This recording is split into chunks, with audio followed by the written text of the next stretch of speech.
Buenos días a todos.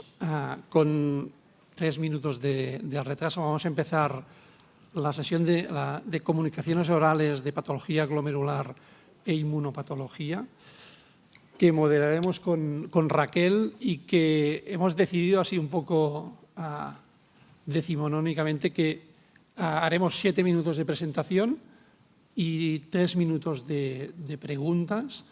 Quedará para una pregunta. Intentaremos cumplir los timings que están muy ajustados y además el contenido de las presentaciones es de alto nivel, con lo cual 7 minutos y una pregunta un poco extensa o máximo 2 preguntas muy rápidas. Y ya sin más dilación, empezamos con la primera, que es test ex vivo de exposición de deposición de C5b9 como herramienta de diagnóstico y seguimiento del síndrome hemolítico urémico atípico primario o asociado al trasplante, que nos presentará Conchita Jacobs.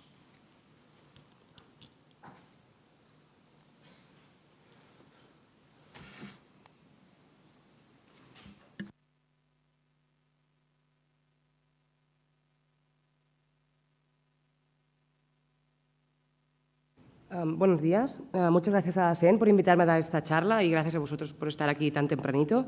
Yo os voy a presentar el trabajo titulado Test ex vivo de deposición de C5b9 como herramienta diagnóstica de seguimiento de SUA primario o asociado al trasplante. Como bien sabéis, el síndrome hemolítico urémico atípico, en adelante SUA, es una enfermedad rara que se produce por una desregulación innata o adquirida de la vía del complemento que causa un exceso de deposición de C5b9 sobre células vasculares renales y las plaquetas, produciendo microangiopatía trombótica. Hasta el momento, el único tratamiento aprobado en Europa para SUA es eculizumab, un anticuerpo que se une a C5, impidiendo así la reacción de las C5 convertasas y, por ende, la deposición de C5b9. No existe en este momento un test específico para diagnosticar y monitorizar SUA. El diagnóstico se realiza por exclusión de otras causas de SUA, análisis genético y evaluación del estado de activación del complemento en plasma. De igual manera, el estado de activación de la enfermedad y la eficacia del tratamiento con eculizumab se estiman mediante la monitorización de parámetros como podrían ser la hemoglobina, el recuento de las plaquetas, la creatinina sérica o también la activación del sistema de complemento en sangre. Todo esto son medidas indirectas que no necesariamente tienen por qué correlacionar con la actividad de la enfermedad. En ese sentido, se ha postulado que el test de deposición de C5b9 sobre células endoteliales en cultivo podría ser una mejor aproximación para diagnosticar y seguir el curso de la enfermedad.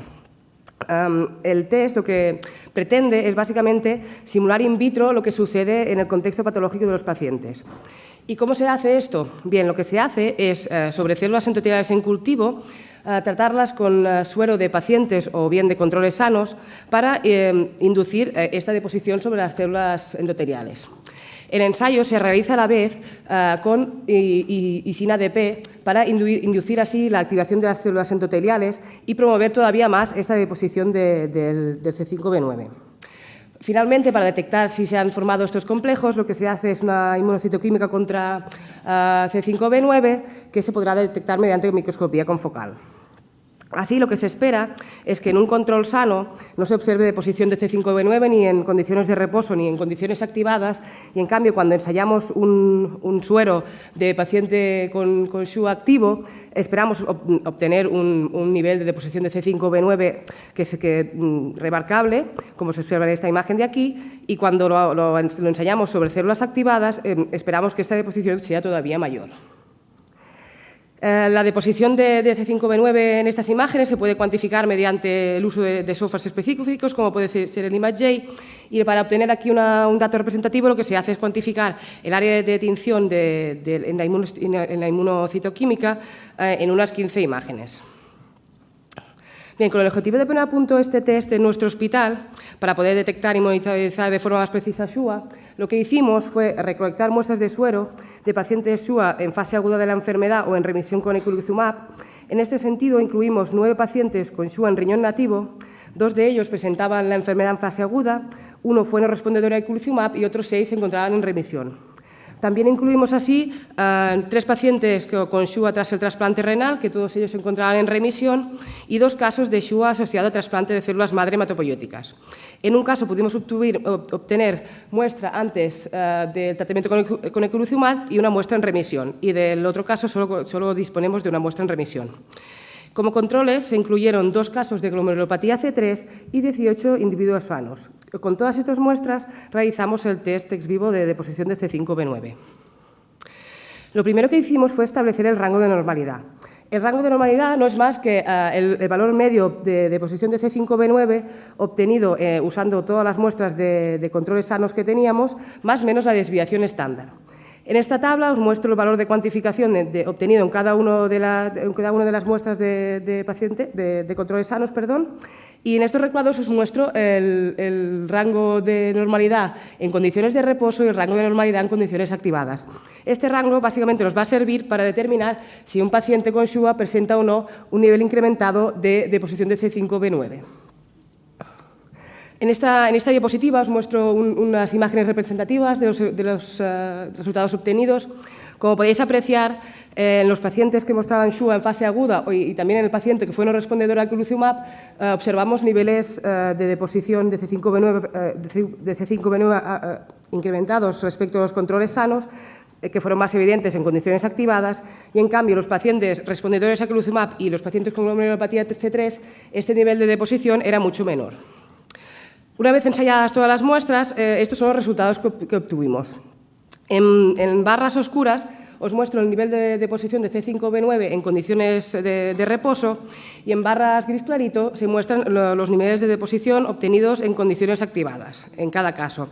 Y los rectángulos grises representan el rango de normalidad en condiciones de reposo y el rango de normalidad en condiciones activadas.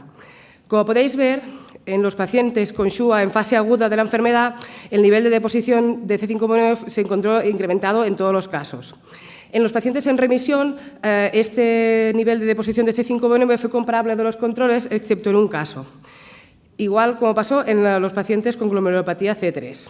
Me gustaría aprovechar esta diapositiva para comentar el tema de que a veces los niveles en suero del sistema de complemento no se correlacionan con la actividad de la enfermedad. Aquí todos estos pacientes muestran el mismo nivel de deposición de C5b9, cosa que sugiere que todos ellos se encuentran en una fase parecida de la enfermedad. Pero en cambio, todos los pacientes, menos uno, presentaban niveles elevados de C5b9. El que no lo presentaba niveles por debajo de la normalidad. Por tanto, este parámetro no os correlacionaría tan bien como el test ex vivo para detectar pacientes en SHUA activo. Finalmente, para acabar, quisiera remarcar que el test ex vivo de deposición de C5b9 es una herramienta excelente para diagnosticar y monitorizar SHUA. Además, demostramos que es útil para SHUA secundario trasplante, sugiriendo que podría ser una herramienta adecuada para cualquier tipo de SHUA mediado por complemento. Pero quisiera decir que es una técnica muy manual, hecho que limita la introducción generalizada a la práctica clínica. Finalmente, quisiera aprovechar para dar las gracias. Quisiera dar las gracias en especial al doctor Manuel Hernández, que nos convenció para que pusiéramos a punto esta técnica. También a María Martín, que ella puso las manos y el tiempo durante su trabajo de final de máster, y a nuestro grupo de nefrología y trasplante. Y a todos vosotros, gracias por vuestra atención, y si tenéis alguna pregunta, estaré encantada de contestarla.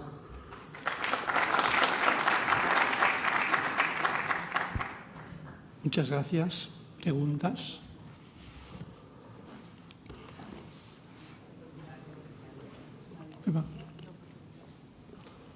Sí. ¿Tenéis el micrófono por aquí?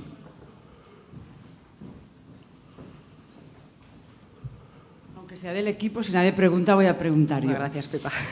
Conchita, si el mundo fuera ideal y la técnica la pudiéramos realizar, no ahora más fácil, ¿no? Imagínate que contratan un técnico y que podemos hacer la técnica. ¿Cuál sería el siguiente paso?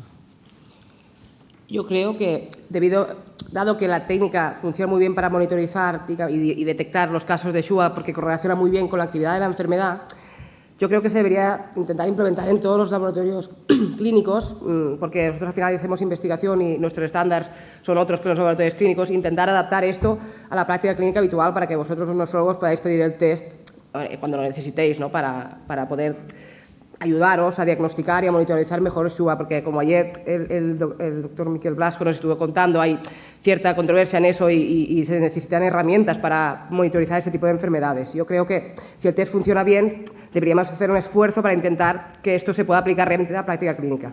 Yo estoy convencido de que funciona bien y que tiene futuro y que seguramente faltará el técnico y acabarlo de poner a punto.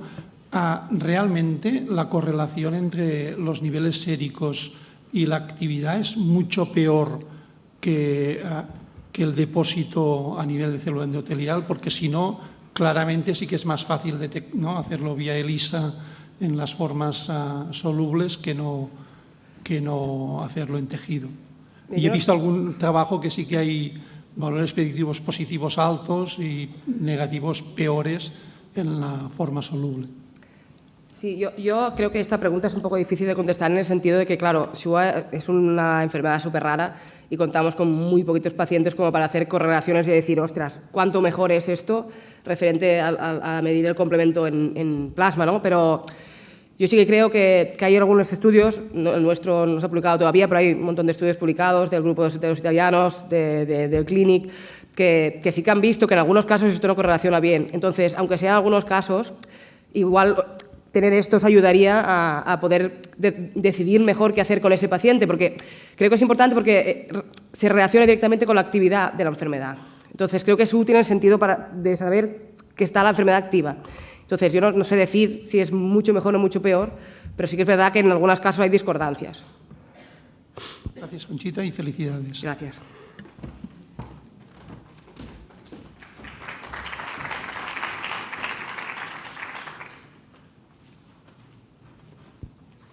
A continuación, el doctor Madrid Arís nos va a presentar la eficacia y la seguridad del rituximab y el ofatumumab en el síndrome nefrótico idiopático refractario y de difícil manejo en la infancia.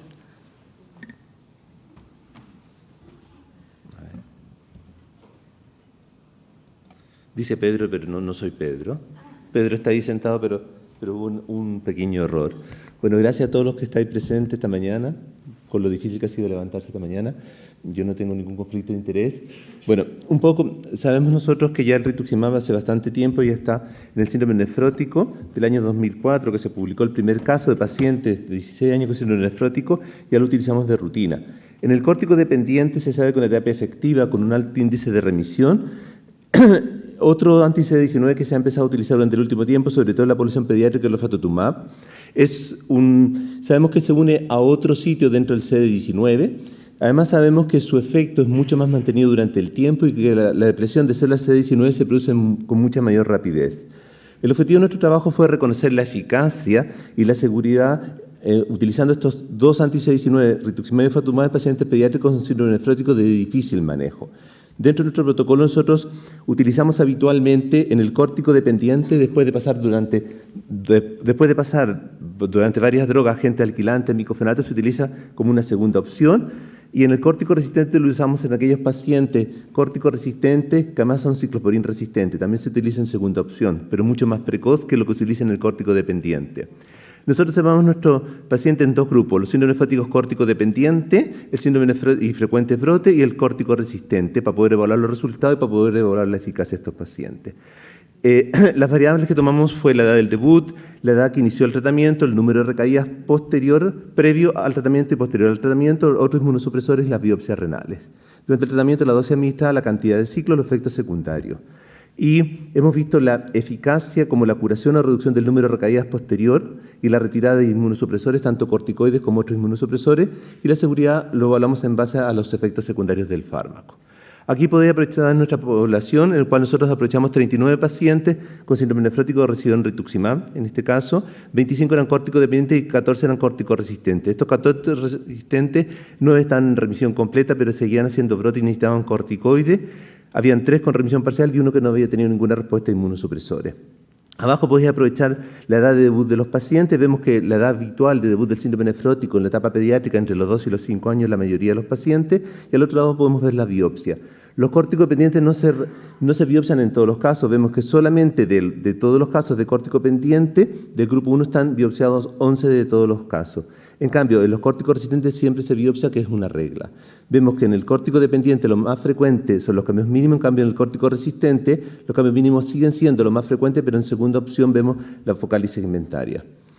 En cuanto a que vemos la edad de respecto al debut y respecto a la edad que se puso la medicación, vemos que en el córtico dependiente la edad es mucho más, el intervalo de tiempo entre que debuta y se pone es mucho más corto. Vemos que la edad que debutan son habitualmente córtico pendiente alrededor de los 4 años y se pone muy precocemente alrededor de los 7 años. En cambio, el córtico resistente tiene una edad de debut un poco mayor, a los 5 años, y se pone alrededor de los 9 años. Aquí podemos apreciar nuestro trabajo, es un resumen total, en el cual vemos los pacientes córtico dependientes, se puso un ciclo de 2 dosis de rituximab, el 38% queda una remisión total tras un periodo de seguimiento de 22 meses, un 64% presentó una recaída durante los siguientes meses, de estos cuales recibieron un segundo ciclo cuando ya estaban en remisión con corticoides, de los cuales nosotros vamos a apreciar que un 33% no volvió a recaer. En cambio, de este segundo grupo, de estos 12 pacientes, 8 volvieron a recaer, un 66%, y tuvieron que pasar a una segunda opción, el ofatumumab o otra medicación.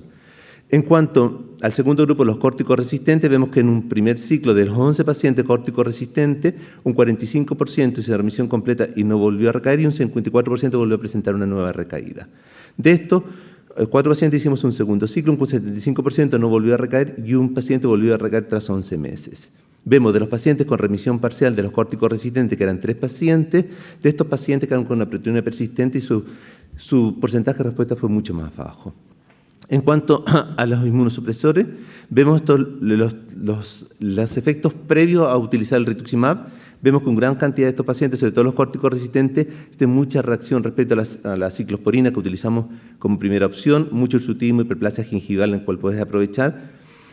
Podéis apreciar en este gráfico, y en los córticos dependientes vemos que los mayores efectos son de los corticoides, sobre todo la obesidad y la hipertensión arterial.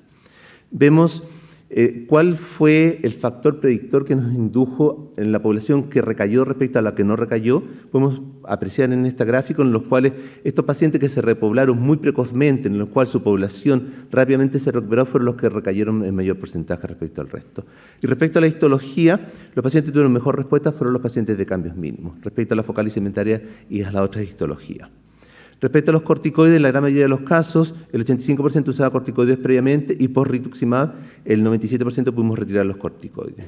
Vemos que el tratamiento de inmunosupresor fue exactamente igual. Muchos de los inmunosupresores pudieron retirar después de utilizar el rituximab.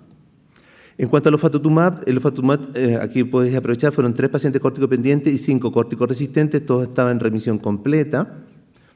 Vamos a aprovechar después de poner rituximab. Nosotros con el ofatumumab ponemos 3 dosis, una dosis muy baja, porque la reacción con linfoquina y el efecto es bastante precoz y bastante intenso, en el cual podemos de los cuales de estos pacientes, de estos 8 pacientes, 5 hicieron remisión completa, 3 pacientes recayeron, 2 córticos dependientes y 1 córtico resistente, y vemos que recayeron después de 22 meses, en un promedio de 22 meses. La recaída se produce mucho más tardío.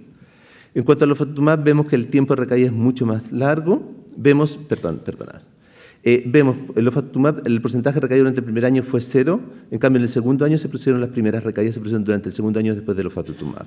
Vemos que la forma de recuperación o repoblación del ofatumumab es mucho más lenta.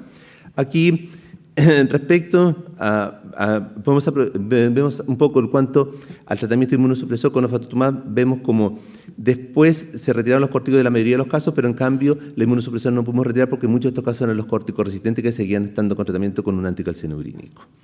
Respecto a los de seguridad, vemos la reacción adversa en el caso de rituximab solo llega a un 15%, en cambio con ofatumumab llega hasta un 66%.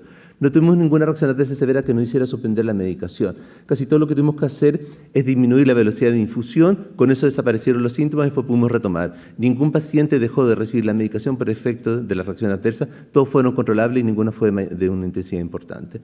Respecto a nosotros, cuando revisamos la literatura, tenemos un índice de residencia, un índice efectividad exactamente con los resultados de la literatura en la cual nosotros comprobamos. Y en cuanto a los córticos resistentes, vemos que el paciente córtico resistente ciclosporín resistente el que mejor responde a un anti-CD19 respecto al que es refractario a un anticalcineurínico. Y en eso también concuerda con toda la literatura hasta la fecha.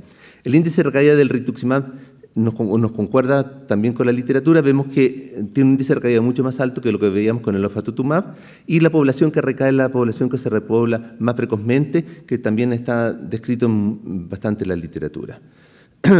Ahora, el que más responde el paciente que tiene una histología de cambios mínimos respecto a la focalización inventaria, y el ofatumumab fue mucho más efectivo, mantuvo durante más tiempo remisión, a pesar que una droga es mucho más difícil el acceso porque está retirándose del mercado y solo se utilizan en indicaciones muy específicas. Y la reacción adversa del ofatumumab es mucho más alta, pero son todas controlables. Entonces, como conclusión, el rituximab mostró resultados favorables tanto en el córtico dependiente como en el córtico resistente, manteniendo una eficacia en la remisión prolongada y reduce el número de recaídas posteriores. El rituximab permitió suspender el tratamiento con corticoides en el 97% de los casos y ahorró corticoides durante un tiempo largo, al menos un año. El retiro de inmunosupresores se produjo solamente en un 15% de los pacientes tras rituximab. El ofatumumab es una opción emergente, es una opción eficaz y sobre todo para el paciente que es resistente o para el paciente que ha recaído a pesar del rituximab. El ofatumumab es mucho más eficiente, tiene más afinidad y tiene un efecto de presión durante mucho más tiempo. Bueno, y un poco quiero agradecer todo y sobre todo hablar la seguridad, a pesar de que tiene muchas más reacciones adversas, sabemos que estas reacciones adversas con el ofatumumab son mucho más controlables. Gracias. Muchas gracias. ¿Preguntas?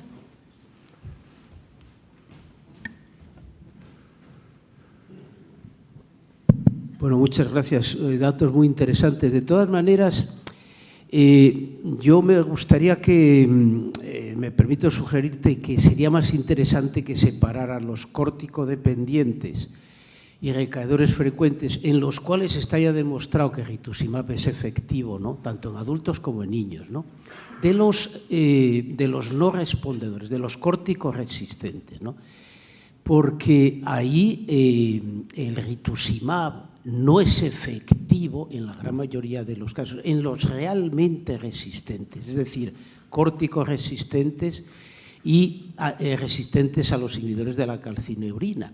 Y de hecho las guías KDIGO no contemplan el rituximab como tercera línea de tratamiento, ¿no? Entonces, esto que cuentas tú es muy interesante, ¿no? Si realmente eran casos córtico y calcineurin resistentes y el rituximab o el ofatumumab indujeron una remisión al menos parcial, ¿no? Entre la literatura que ponías a Fernández Fresnedo, 3 casos. Ese fue uno de los primeros estudios de la Glosen, que recogimos 8 casos de síndrome nefrótico córtico resistente y calcineurin resistente, se les dio rituximab y 5 no les hizo nada. Y los 3 que respondieron, curiosamente, recibieron 12 dosis de rituximab, porque el nefrólogo les preguntó a los hematólogos, ¿cómo se da este veneno que no lo he usado nunca? Dijeron, ponle 12 dosis, que es lo que ponemos nosotros en los linfomas. Y curiosamente esos respondieron, que es una cosa que quedó ahí que a mí siempre me llamó la atención. Pero lo que cuentas es realmente sorprendente, porque va en contra de las guías recientemente aparecidas, ¿no?, de la eficacia en los realmente córticos resistentes. Bueno, el problema que tenemos nosotros en pediatría es un poco eso. El paciente es córtico resistente y ciclosporín resistente. Realmente no tenemos no tenemos pocas opciones terapéuticas después de que sabemos que es resistente. Ahora estamos con un paciente, estamos con un problema bastante grave. Entonces, ya este paciente ya no pusimos rituximab de base, fuimos directo al ofatumumab y a pesar del ofatumumab tampoco respondió. Es decir, el paciente que es resistente a múltiples drogas también es resistente a los anti-CD19 y eso ya lo tenemos comprobado y ya lo hemos visto tanto en la práctica clínica como en lo que aparece en la literatura. Y para nosotros la población pediátrica es un problema bastante complejo porque un paciente que tiene un síndrome nefrótico activo, que sabemos que si no hacemos algo va a perder la función renal y ese paciente va a llegar a diálisis y a trasplante. Entonces, realmente tenemos poca herramienta terapéutica el paciente córtico resistente y ciclosporín resistente. Y el CD19 tampoco es una opción muy válida en estos casos. Perdona, Álvaro, una muy rápida. Una muy rápida. En estos pacientes resistentes a todos, ¿les hacéis algún tipo de estudio genético ampliado para ver? Todo paciente córtico resistente hacemos una biopsia y un estudio genético. Entonces, los pacientes con estudios genéticos negativos suponemos que es inmunomediado, se considera con córtico resistente inmunomediado y tratamos de utilizar algún tratamiento inmunosupresor mucho más potente. Pero en general tenemos muy poca respuesta y en general vemos como los pacientes van perdiendo la función delante de nosotros. Entonces, opciones terapéuticas existen poco en este paciente. El que no responde al anticalcinónico tiene poca opción terapéutica. ¿Y los anticuerpos antinefrina? ¿Crees que jugarán algún papel en determinar a pacientes más resistentes o menos? Bueno, solamente se han determinado que alrededor del 30% tiene anticuerpos antinefrina. Nosotros los anticuerpos antinefrina los vemos en el genético, el paciente que tiene un déficit de nefrina, que es el síndrome nefrótico finlandés. Cuando se trasplanta el síndrome nefrótico finlandés, el que tiene la mutación mayor, en un 30% es anticuerpo antinefrina. Nosotros la técnica antinefrina lo han puesto los finlandeses en marcha y se está utilizando, pero para en ese caso, porque el finlandés al ponerse un riñón que no tiene nefrina, hace anticuerpo antinefrina y hace un síndrome nefrótico en el post-trasplante. Los que tienen una mutación, un fin mayor, un fin menor, en ese caso hacen un síndrome nefrótico y solo se está utilizando experimentalmente actualmente los anticuerpos antinefrina. Gracias, Álvaro.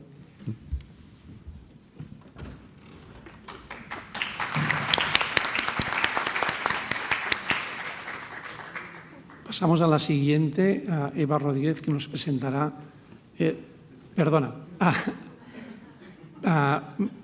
ahora sí, Marina López, que nos presentará estudio en vida real de la budesonida entérica en la nefropatía IgA, tratamiento efectivo en pacientes con riñones nativos y trasplantados.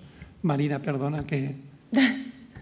Vale, bueno, pues muchas gracias. Soy Marina López y os explicaré el uso de la budesonida entérica en práctica habitual. Este es el guión que seguiré. Empiezo por la introducción. Como todos sabemos, la nefropatía IgA es la patología más prevalente a nivel mundial y así lo registra la Sociedad Española de Nefrología anualmente, siempre posicionándose en primer lugar. Aunque habitualmente lleva una evolución larvada, hasta un 40% de los casos progresan a enfermedad renal crónica en los de 10 a 20 años desde el diagnóstico.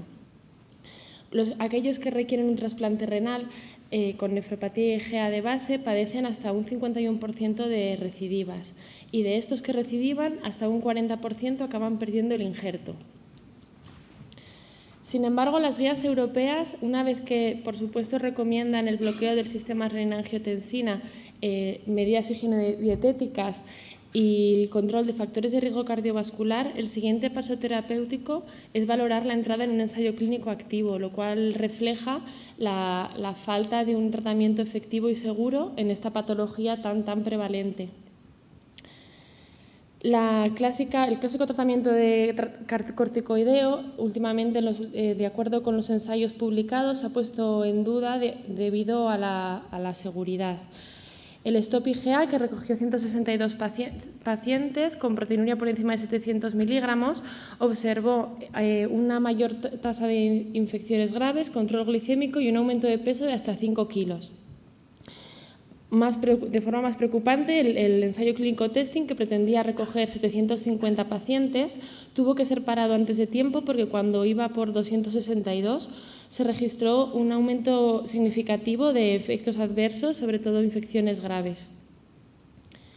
Si nos fijamos en la fisiopatología, se cree que intervienen factores genéticos, componentes alimentarios y una disbiosis de la microbiota intestinal, lo cual daría a un aumento de la permeabilidad intestinal y una respuesta inflamatoria subclínica. Esto causaría una síntesis de inmunoglobulina A1 deficiente en galactosa, dando lugar a una glicosilación aberrante y creando autoanticuerpos anti-IgA1, lo cual daría lugar a la formación de inmunocomplejos IgA que circularían a nivel periférico y se depositan a nivel mesangial, dando lugar a la activación del complemento y la patología de la nefropatía IgA.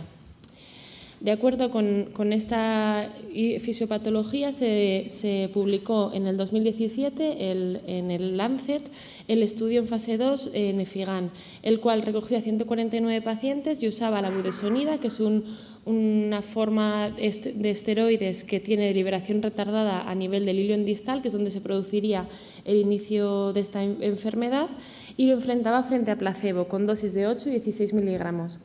Demostró una disminución significativa de la proteinuria de 21% en el caso de la dosis de 16 miligramos y del 27% frente a placebo en la dosis de 8 miligramos. manteniendo la función renal estable a lo largo del tiempo y sin diferencia en efectos adversos en los diferentes grupos. ¡Ay! ¿Se ha bloqueado? Más recientemente, este mismo año, se han publicado los resultados del fase 3 de este ensayo clínico, el NefIgArd, que recogió a 306 pacientes y usaban dosis de 16 miligramos de budesonida. Además de demostrar lo mismo que en el anterior, una disminución significativa de la proteinuria del 27%, consiguió una mejoría del 7% del filtrado glomerular estimado en el grupo tratado con budesonida. Y, de nuevo, la incidencia de efectos adversos fue similar en todos los grupos. Por ello, en nuestro estudio lo que decidimos fue evaluar el efecto de la budesonida entérica en pacientes con nefropatía IgA, tanto en riñón trasplantado como en nativo. Se trata de un estudio retrospectivo con pacientes con diagnóstico de nefropatía IgA en tratamiento con budesonida de efecto local. Los criterios de inclusión eran pacientes con edad adulta con un filtrado por encima de 15 y una proteinuria por encima de 300 miligramos gramo. Recogemos los datos clínicos, el tratamiento concomitante y la evolución de los parámetros analíticos hasta un tiempo máximo de 24 meses. En total fueron 14 pacientes, 9 de riñón nativo, 5 trasplantados renales, 12 varones, una edad media de 46 años con sobrepeso, un IMC de 27, 9 eran hipertensos, 11 los habían podido tratar con dosis máximas toleradas de bloqueo del sistema renina-angiotensina, una creatinina de 1,6, una proteinuria en torno a 1 gramo, el 71% tenían hematuria y una dosis mediana de 9 miligramos.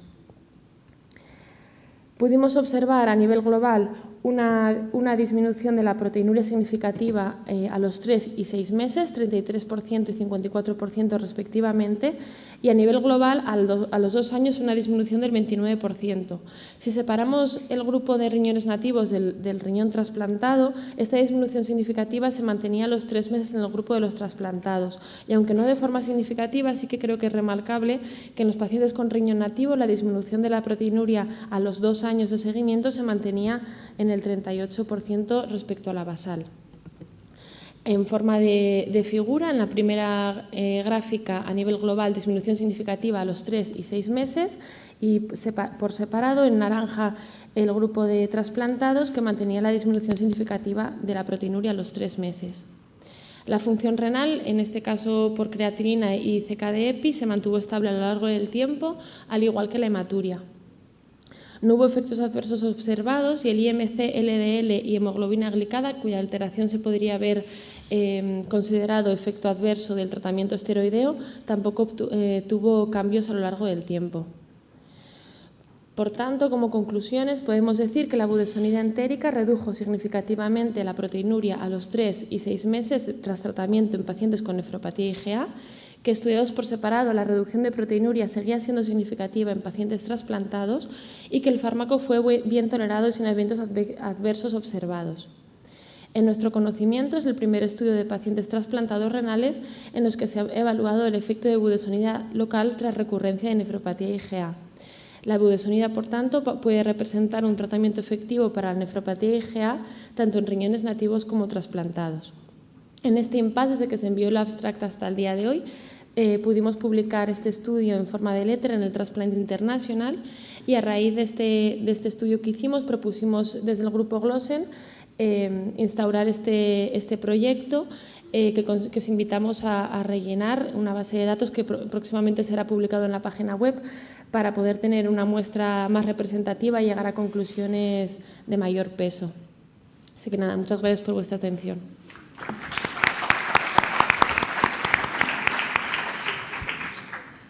Gracias, Marina. Participaremos en el estudio porque es una opción interesante que seguro que habrá que buscar exactamente cuál es el target, porque las indicaciones que habéis puesto son muy amplias. Y dos cosas muy rápidas. Una, habéis mirado si el 70% tenían hematuria y el 30% no. Habéis mirado si la respuesta es distinta en estos dos grupos, y también los que tenían un MEST con mucho ME y poco ST funcionaban distinto que al revés, porque había grados muy distintos de insuficiencia renal. Inicialmente, o sea, sí que se registró el MES para ver si había diferencias, lo que pasa que la muestra era tan pequeñita que no se podía estudiar, no salía significativo. En cuanto a la hematuria, se inició con un 70% de hematuria y no hubo cambios a lo largo del tiempo, pero cada paciente sí que iba cambiando. Es decir, a los 6 meses a lo mejor uno tenía hematuria y el otro que no empezó sin hematuria sí que tenía. Entonces, tampoco creo que el estudio de la Glosen, si lo hacemos, sí que nos permitirá poder estudiar esto. Manolo.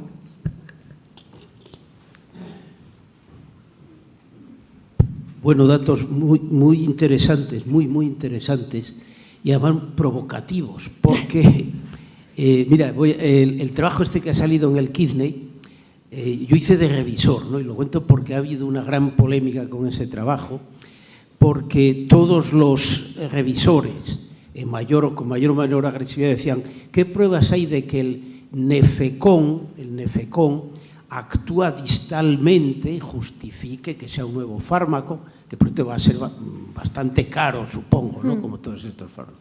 Entonces, no hay ninguna evidencia de esa liberación distal selectiva.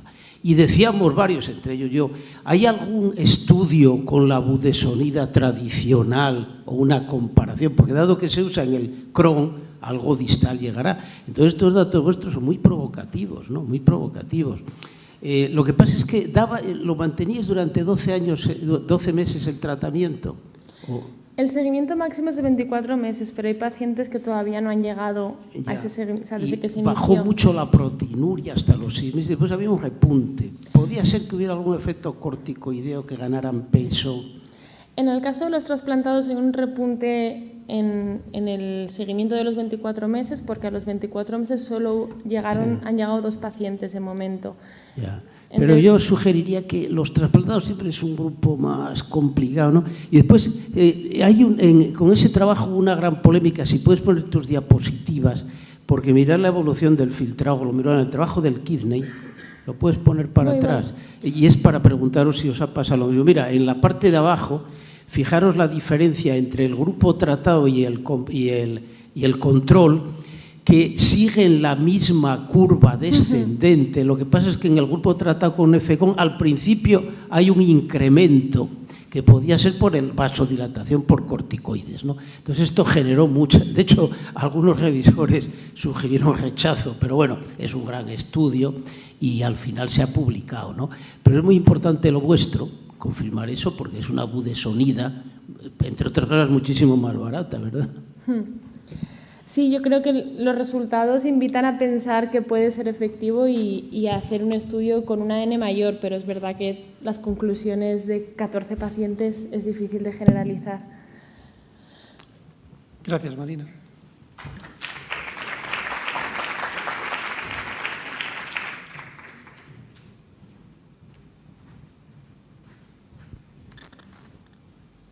A continuación, la doctora Eva Rodríguez nos va a presentar el estudio piloto de transcriptómica en nefritis lúpica, diferencias en la expresión génica entre el diagnóstico y la remisión completa en biopsias renales.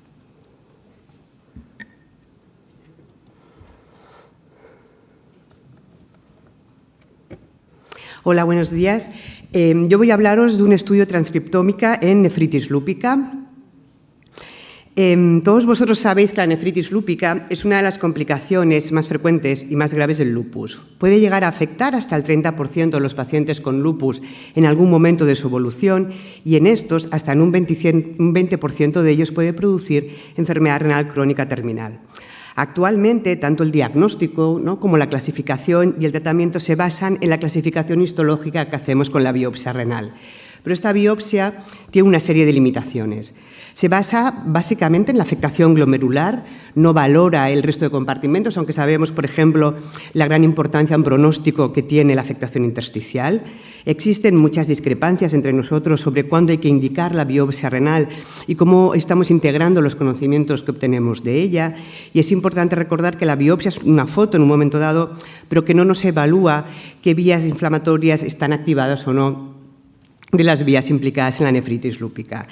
Probablemente es necesario que empecemos a integrar alguna herramienta distinta en nuestra práctica y nosotros hemos hecho un análisis para ver si la transcriptómica nos servía para resolver algunas dudas. El análisis de transcriptómica mediante técnicas de secuenciación masivas de RNA lo que nos permite es cuantificar la expresión génica en un momento dado. Nos permite saber qué vías, qué genes están sobreexpresados o infraexpresados en el tejido renal en un momento determinado. El objetivo de nuestro trabajo es determinar, mediante estas técnicas de secuenciación masiva, qué vías inflamatorias están sobreexpresadas en el brote de nefritis lúpica y si esta expresión se modifica cuando los pacientes alcanzan la remisión completa. Para ello, hemos incluido en el estudio las biopsias renales de pacientes con nefritis lúpica clases proliferativas o mixtas con los siguientes criterios de inclusión. Hemos incluido el primer brote renal para evitar que hubieran estado tratados anteriormente. Estos pacientes tenían que disponer de una biopsia de protocolo a los 2 años, que nosotros ofrecemos, pero los pacientes que aceptan la tienen, si no, no. Todos ellos deberían haber recibido la misma pauta inmunosupresora y para evitar problemas de background genético decidimos que fuera solo raza caucásica y el mismo género. Lo que hacemos es que les hacemos la biopsia al momento del diagnóstico, les tratamos a todos por igual y 2 años después, cuando consideramos que están en remisión completa, los rebiopsiamos. Nosotros definimos remisión completa como una función renal normal, filtrado glomerular por encima de 60 o que fuera por lo menos exactamente igual a la previa al brote, un sedimento inactivo y un ratio proteínas-creatinina en orina menor de 300 miligramos. No lo hacemos en material en fresco, lo hemos hecho en material parafinado y lo que hemos hecho es extraer las muestras de RNA de la parafina, se han fragmentado y se han pasado por esta máquina que es la plataforma que nos hace el análisis, y el resultado se tiene que someter a un análisis de enriquecimiento de genes que básicamente significa que hay que ver si estos genes que hemos encontrado y que se están expresando existen, los ha descrito alguien y sabemos qué actividad fisiológica tienen. Esto se hace con distintas bases. Nosotros hemos usado esta base, MSIC-DB, que es una de las más utilizadas, utilizando la colección de genes ontológicos, que es la más utilizada en este tipo de estudios. Hemos querido intentar confirmar si esta expresión genética se confirmaba además en expresión proteica y para ello hemos utilizado las tinciones de inmunofluorescencia para ver el depósito de complemento y de inmunoglobulinas.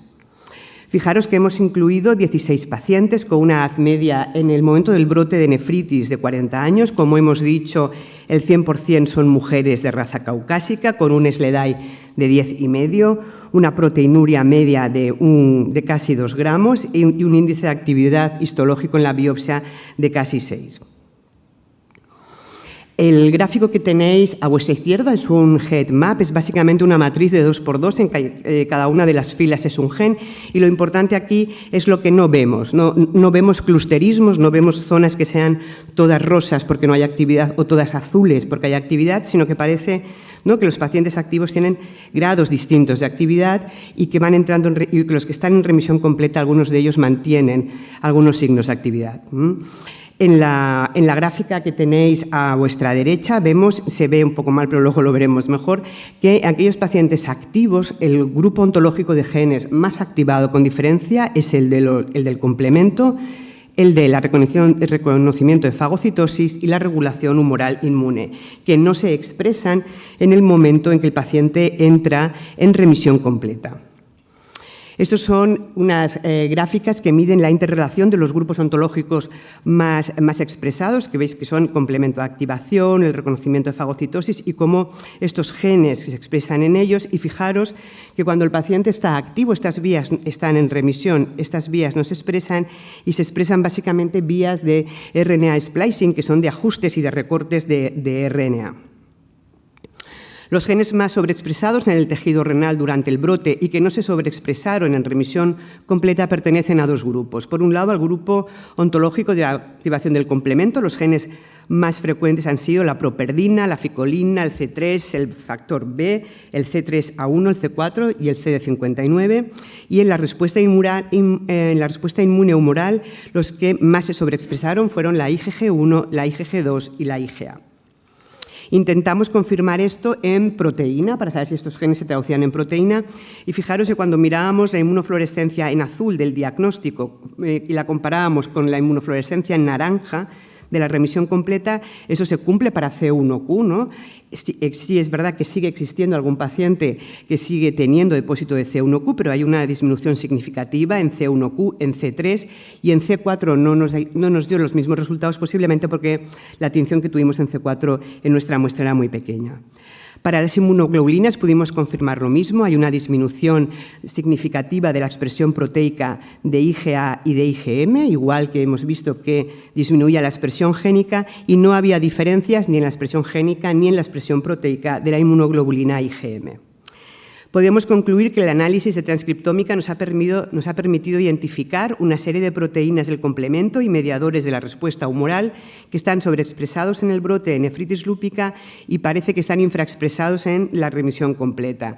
Parece que podemos decir que son datos correctos porque los podemos confirmar en expresión proteica y será necesario estudiar el potencial de estos genes que hemos visto como posibles biomarcadores para controlar la actividad en la nefritis lúpica. Muchas gracias por su atención.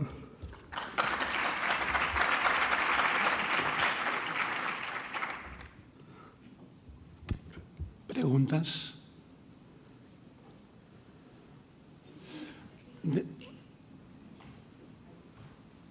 Perdona, que no te veía. Recientemente estuve hablando con el doctor Sethi con respecto a qué podíamos hacer con una muestra que está parafinada e incluso teñida. Y él me decía que el RNA se degrada con mucha facilidad en tejido parafinado y que la proteómica sí que es más fiable cuando es en tejido parafinado que la transcriptómica, que el hecho de que no se expresen algunos genes no significa que no estén expresados. O sea, y hay mucho como que no están bien expresados, o sea, pero realmente no sabemos si eso está expresado o no. ¿Qué opinas tú? Monse, tienes toda la razón. Es decir, una de las cosas que más trabajo llevó, que más esfuerzo ha llevado este trabajo y que yo aquí no lo he explicado porque tampoco sabría responder exactamente, fue la preparación de las muestras para extracción del RNA. Nosotros utilizamos muestras parafinadas porque tenemos más que en congelación, pero lo que hicimos fue coger de la cuña del excedente diagnóstico. No estaban teñidas y el grupo de investigación genómica que está en el PRBB lo que hizo es que revisó cada una de ellas y extrajo el RNA que era viable. De hecho, tenemos un montón de pruebas para poder publicarlo demostrando que el RNA es viable y que era correcto y que los resultados son buenos. Habitualmente no se hace en tejido en parafina, pero yo creo que una de las cosas que aporta este trabajo es pues el método para extraer el RNA y asegurarnos que los datos son correctos. Pero tienes razón, es mucho más fácil hacerlo en tejido fresco. ¿Más preguntas? Deja que te haga una muy cortita.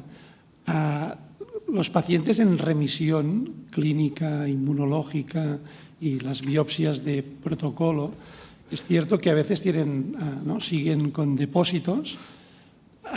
Dentro de los patrones de transcriptómica en remisión, ¿hay algún patrón que te permita decir este está en remisión de verdad y en cambio hay otras que tienen vías activadas y que puede ser que en un futuro se activen más? Es decir, la biopsia de protocolo con transcriptómica podría llegar a servir para identificar a algunos que no estén tan en remisión como nos pensamos. Nosotros la verdad es que pensábamos que lo que veríamos es que los pacientes en remisión completa no tenían expresión, ¿no?, de ninguna de estas vías, pero en el HeadMap sí que se ve que los pacientes que están en remisión tienen cierto grado de actividad, ¿no? Sí que ¿no? Sabemos seguro que los genes no se están expresando, pero sigue quedando un poco de expresión de proteína que estamos viendo en la biopsia.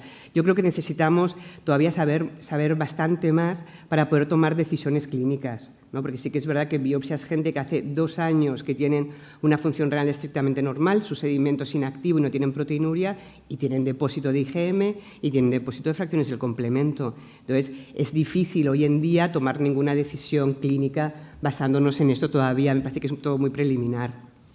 Gracias. Pues pasamos a la siguiente, Pasamos a la siguiente comunicación, Iptacopan, un nuevo inhibidor oral del factor B del complemento en los pacientes con glomerulopatía C3, que nos presenta el doctor Praga. Bueno, muchas gracias, aunque salgo ahí como María Yuste, que no estoy en la ley trans todavía. A ver, ¿cómo esto? Bueno, voy a presentar esta comunicación. Iptacopan, que es un nuevo inhibidor oral del factor B del complemento, que reduce la proteinuria y los depósitos de C3, como voy a contar ahora, en riñones nativos y trasplantados con glomerulopatía C3. Estos son los conflictos de interés.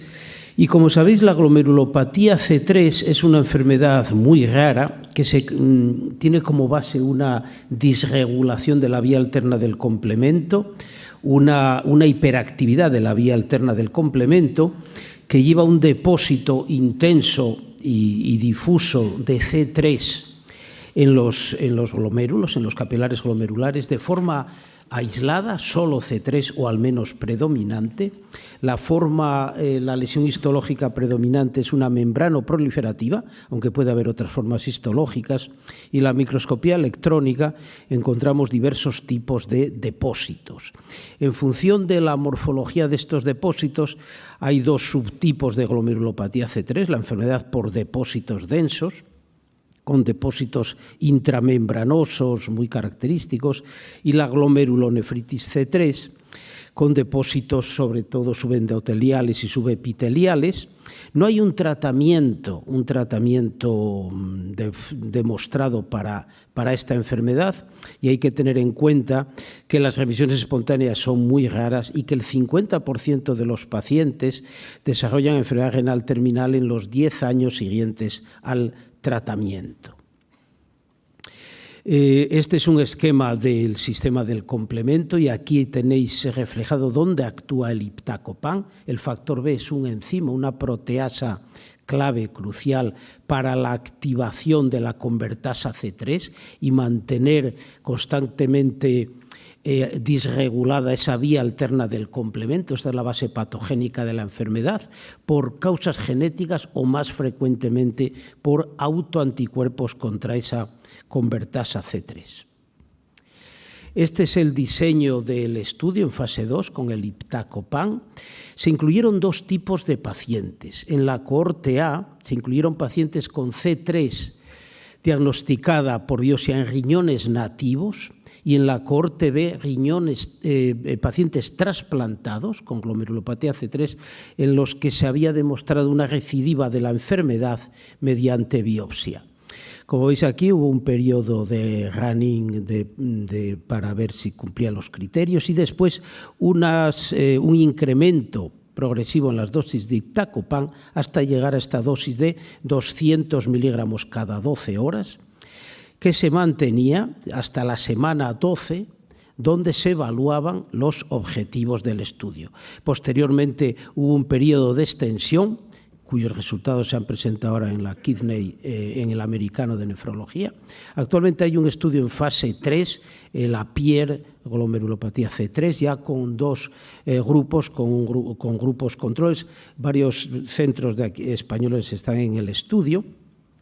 Y los objetivos primarios del estudio fueron en la cohorte A, glomerulopatía C3 en riñones nativos, evaluar la eficacia del fármaco en la reducción de la proteinuria en la semana 12, y en la cohorte B, evaluar los cambios histopatológicos medidos por la intensidad en el depósito de C3 en una nueva biopsia renal en la semana 12.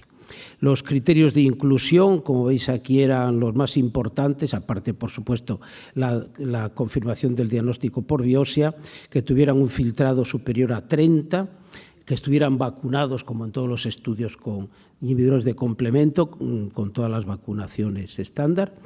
Y para la cohorte B, además, cohorte A, se exigía además que tuvieran hipocomplementemia, como veis aquí, y una proteinuria superior a 1 gramo al día. Y para la cohorte B, que fueran trasplantados renales con al menos 90 días de evolución antes de la visita de selección y que fueran trasplantados estables, que no tuvieran rechazo, que no tuvieran cambios recientes en la inmunosupresión, etcétera.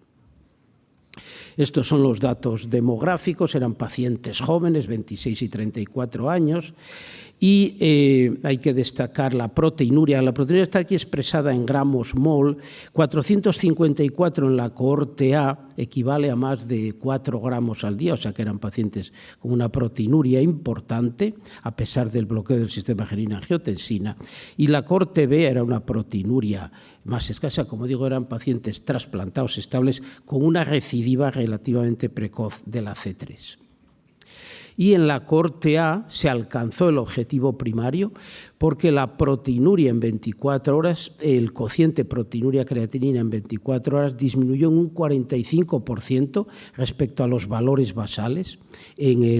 Como veis aquí, ya había bajado de forma clara en el día 28 y a las 12 semanas, a los 3 meses, se había reducido en un 45%, con similares reducciones muy significativas de la albuminuria en 24 horas. Y en la cohorte B también se alcanzó el objetivo primario porque, que os recuerdo, era una reducción en la intensidad, en el score de intensidad del depósito de C3, hubo una reducción significativa de estos depósitos, como veis aquí, en los enfermos incluidos, en algunos incluso se llegaba a la desaparición de los depósitos de C3 con valores claramente significativos. Otro de los objetivos importantes del estudio era la seguridad del fármaco, que fue bien tolerado, sin efectos adversos reseñables. Hubo algunos, sobre todo antes de empezar con el fármaco, alguna hematuria posbiopsia, etcétera, pero fue bien tolerado, no hubo discontinuaciones del fármaco debido a efectos adversos relacionados con el mismo. Hubo una interrupción temporal en un trasplantado que hizo una infección por coronavirus, después se retomó el tratamiento. Y, por tanto, otro aspecto importante es que estos efectos favorables sobre la proteinuria y sobre los depósitos de C3 se acompañaron de una clara visibilidad de cómo la vía alterna del complemento se corregía su disregulación. Como veis aquí, el test de Bieslav, que mide la actividad del complemento, retornaba a la normalidad. Hubo un incremento significativo de los niveles de C3, con normalización del C3 en la cohorte A. No he hablado mucho del filtrado glomerular porque hay 2 comunicaciones en este congreso dedicadas a este tema que presentan Pepa Soler y el doctor Fulladosa, y el filtrado glomerular se mantuvo estable en este periodo de 3 meses de evaluación, ¿no? Por tanto, en conclusión, el iptacopan en monoterapia, con estas dosis en incremento y dosis final de 200 miligramos cada 12 horas, se ha tolerado bien, sin efectos secundarios reseñables, y mostró en la cohorte A de glomerulonefritis C3 en riñones nativos una muy clara y rápida reducción de proteinuria, y en la cohorte B, trasplantados con recidivas precoces de la enfermedad, una clara y en algunos casos pues bastante espectacular disminución, desaparición de los depósitos de C3 que constituyen la base la base patogénica de la enfermedad. Y, por tanto, y además esa estabilidad de función renal. Como os decía, en el Congreso Americano recientemente celebrado se han presentado los resultados del estudio de extensión. Se ve que la proteinuria disminuye incluso más, hasta un 57%, manteniendo el buen perfil de seguridad, y el filtrado glomerular tendió incluso a aumentar hasta 7 mililitros minuto, es decir, que en conjunto parece un tratamiento muy prometedor, porque va a la vía patogénica de esta enfermedad rara, pero que tiene un pronóstico no tratada realmente preocupante. Muchas gracias por la atención. Gracias, doctor Praga. ¿Preguntas por aquí?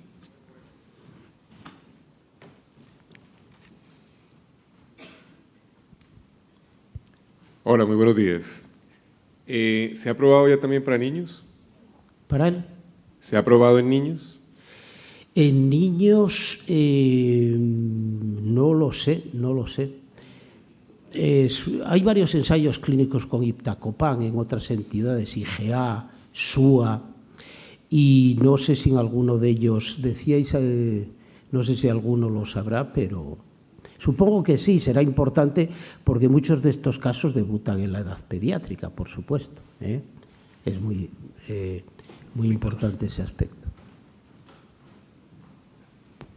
Está el mismo estudio en un ensayo clínico ahora en marcha para niños, con glomerulitis por C3. Es decir, hay varios centros españoles en los cuales estamos involucrados, digamos, que hemos ya reclutado pacientes y está en marcha. Aún no está aprobada la indicación para niños, pero sí hay varios ensayos clínicos en marcha. En fase 3. Ya hemos incluido varios niños. Había otra pregunta, creo. Sí. Si pasáis el micro. ¿Hay una pregunta? Sí. Doctor Praga, ¿se ha planteado, aquí, Miquel Blasco, ¿se ha planteado hacer electrónica en estos casos que tenemos biopsia inicial y rebiopsia y cree que tendría sentido? Sí, tendría sentido, ¿no? Están las rebiopsias de los trasplantados y el objetivo, claro, estos son los resultados del ensayo clínico, ¿no? Los de la intensidad del C3, pero sería interesante, ya sabes que además la composición y todos estos dos depósitos sigue siendo un tema en discusión, sería interesante reevaluarlos fuera del protocolo, a ver si había depósitos en las biopsias y si se han modificado de alguna manera. Es esperable que sí, ¿no? Última pregunta. Hola, aquí, Manolo. Muchas gracias, me parece súper interesante los resultados. Yo quería preguntarte si los pacientes con C3 en riñón nativo eran todos pacientes que habían fallado con micofenolato, con genoxal, o son pacientes con tratamiento de nuevo con esto. Sí, no tengo ese dato. Ese es un tema, una pregunta muy oportuna. Pero ya sabéis que nosotros en la Glosa hemos publicado muchos trabajos. Vamos, somos los que hemos propugnado lo del tratamiento con micofenolato, y recientemente en unas conferencias de la CADIGO se discutió este tema y hay un consenso en que el micofenolato, es decir, la inmunosupresión, es efectiva en un buen porcentaje de casos con esta enfermedad. Hay que tener en cuenta que en muchos casos tienen una patogenia autoinmune, autoanticuerpos contra la C3 convertasa, nuestro viejo amigo el C3 nephritic factor, ¿no? O sea, hay una base patogénica para justificar la inmunosupresión. Ahora bien, aproximadamente un 50% en las series, sumando todas las series retrospectivas, no responden a micofenolato. E incluso algunos casos con micofenolato después empieza a fallar el fármaco. Entonces, nosotros esto lo hemos vivido en algunos casos, que en estos enfermos que no responden a micofenolato o que se reactiva la enfermedad después, creemos que lo lógico es ir a un tratamiento dirigido a la patogenia de la enfermedad con este tipo de bloqueantes selectivos del complemento. De paso, hemos tenido experiencias. El problema es cuándo empezar, cuando esto esté ya aprobado, cuándo empezar estos tratamientos. Probablemente tengamos que empezar pronto, porque la información que suministra las biopsias es que en enfermos que tienen todavía filtrado glomerular conservado y rangos de proteinuria no muy importantes, te encuentras en la biopsia una fibrosis tubulointersticial muy importante e incluso ya estos tratamientos específicos pueden ser ineficaces, ¿no? Y luego, ¿cuándo lo dejamos? Nunca. Eso iremos aprendiendo. Todavía no sabemos si esto es si la patogenia está constantemente activa o hay fases de actividad y remisión. Por ejemplo, las infecciones son un desencadenante muy importante para desequilibrar la vía alterna del complemento en enfermos con predisposición genética o con un mecanismo autoinmune. Eso tenemos que ir aprendiendo cuando tengamos la disponibilidad de estos fármacos, ¿no? Gracias, doctor Praga.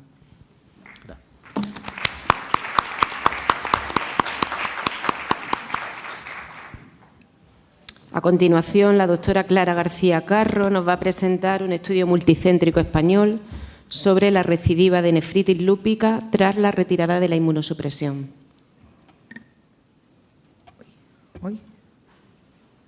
Hola, muy buenos días. Y bueno, en primer lugar, dar las gracias a todos los compañeros del Grupo Glossen que participaron en el trabajo, porque era una base de datos muy farragosa y bueno, es un trabajo colaborativo que si no habría sido imposible realizar. Bueno, como sabéis todos, entre el 20 y 60% de los pacientes que tienen lupus a lo largo de su evolución desarrollan nefritis lúpica, que evidentemente se asocia a mayor morbimortalidad en esta población. Uno de los principales pilares del tratamiento de la nefritis lúpica es la inmunosupresión, que se da en las clases 3, 4, 5 en algunas ocasiones y en clases mixtas. Tenemos muy claro cuánto dura la inducción en el tratamiento inmunosupresor de la nefritis lúpica, de 3 a 6 meses, pero hay mucha más controversia sobre cuánto ha de durar el tratamiento de mantenimiento. Hay que tener en cuenta que este tratamiento nos sirve para reducir la morbimortalidad asociada al fracaso renal agudo y en la enfermedad renal crónica y a evitar que aparezcan recidivas, pero hay que tener en cuenta que la inmunosupresión prolongada también se relaciona con patología infecciosa y neoplástica, por lo cual hay que hacer un balance. Cuando nos vamos a las guías de práctica clínica, vemos que no está claro este tema. Las del 2019 de la EULAR y la EDTA nos hablan de que las recidivas aparecen entre los 5 y 6 años después del diagnóstico de la nefritis, por lo cual no discontinuemos la inmunosupresión en este tiempo, pero que individualicemos. Cuando nos vamos a las KDIGO, lo que nos dice es que en formas proliferativas la inmunosupresión no ha de ser menor a 36 meses. ¿Pero cuánto? No lo sabemos. Nosotros mismos, en el documento que se acaba de publicar en la Glossen, tampoco definimos un tiempo estándar. Hablamos de que los corticoides hay que mantenerlos de 18 a 24 meses tras la inducción, el micofenolato de 3 a 5 años, los anticalcineurínicos de 9 a 24 meses en función de cómo haya sido la respuesta, pero, valga la redundancia, no hay una respuesta clara. Las guías de la EULAR ya en su agenda de investigación en 2019 proponen como uno de los temas estrella investigar la duración de la terapia cuando se ha de retirar la terapia inmunosupresora. De 2019 hasta ahora hay poco publicado en cuanto a este tema. Se publicó hace poquito, ahora en 2022, un estudio que es prospectivo en el que se incluyen pacientes con inmunosupresión de mantenimiento con micofenolato o azatioprina durante 2-3 años, más hidroxicloroquina, y estos pacientes son randomizados a retirar la inmunosupresión o a mantenerla. En 44 pacientes se retira, en 40 se mantiene. Y lo que vemos a 24 meses es que los pacientes en los que se mantiene la inmunosupresión presentan una menor tasa de recaídas, 12,5% versus 27,3% en aquellos pacientes a los que se les había retirado la inmunosupresión. Entonces, la realización de estudios sobre esquemas temporales en el tratamiento de la nefritis lúpica y no solo investigar sobre nuevos fármacos, que también es importante, es fundamental para mejorar el pronóstico renal y también vital de los pacientes afectos de nefritis lúpica. Por eso nosotros diseñamos este trabajo con el objetivo de evaluar la incidencia de recidiva y los factores predictores de la misma en pacientes afectos de nefritis lúpica a los que ya se haya retirado el tratamiento inmunosupresor. Es un estudio observacional, retrospectivo y multicéntrico en el que se incluyen pacientes de hospitales del Grupo Glossen. Los criterios de inclusión, fáciles, pacientes con nefritis lúpica diagnosticada mediante biopsia a cualquier edad a quienes se haya administrado tratamiento inmunosupresor y que posteriormente se haya retirado, manteniendo únicamente una dosis de corticoides menor o igual a 5 miligramos al día. Diagnóstico entre 1990 y 2018. Como criterio de recaída utilizamos el de Malvar. Bueno, ¿y qué nos encontramos? En el estudio se incluyeron 113 pacientes de 10 hospitales del grupo Glossen, predominantemente mujeres, el 85%, de una edad media de 34 años, principalmente caucásicas. Aquí en cuanto a las características basales, quiero recalcar la función renal y la proteinuria al diagnóstico de la nefritis lúpica. Una función renal bastante buena, creatinina 1,09, con una proteinuria importante de 3 gramos. Hipocomplementemia a expensas de C3 y C4, anti-DNA positivo en casi el 70% de los pacientes. En cuanto a la biopsia diagnóstica, el 56% clase 4, 12% clase 5, 12% clase 3, 11% formas mixtas y solo 9% clase 2. El 25% de los pacientes presentaban semilunas epiteliales y cronicidad había en pocos pacientes, 30-35% si mirábamos glomerulosclerosis o compartimento tubulointersticial. Nos vamos a las recaídas. ¿Cuántos pacientes presentaron recaídas de estos 113 pacientes a los que se había retirado la inmunosupresión? Pues fueron 20, lo que supone un 17,7%. En el momento de la recaída, ¿qué función renal nos encontrábamos? Buena también, creatinina 0,8, con una proteinuria, al igual que en el diagnóstico inicial, alta, de 3,21. Hipocomplementemia y menos tasa de anti-DNA positivos que en el diagnóstico inicial. ¿Cuándo se producía esta recaída? Pues se producía a los 89 meses, aquí lo vemos, tras el diagnóstico inicial de la nefritis lúpica y a los 37 meses tras la retirada de la inmunosupresión. En cuanto a la biopsia, en el momento de la recaída, solo tenemos biopsias de 7 de los 20 pacientes.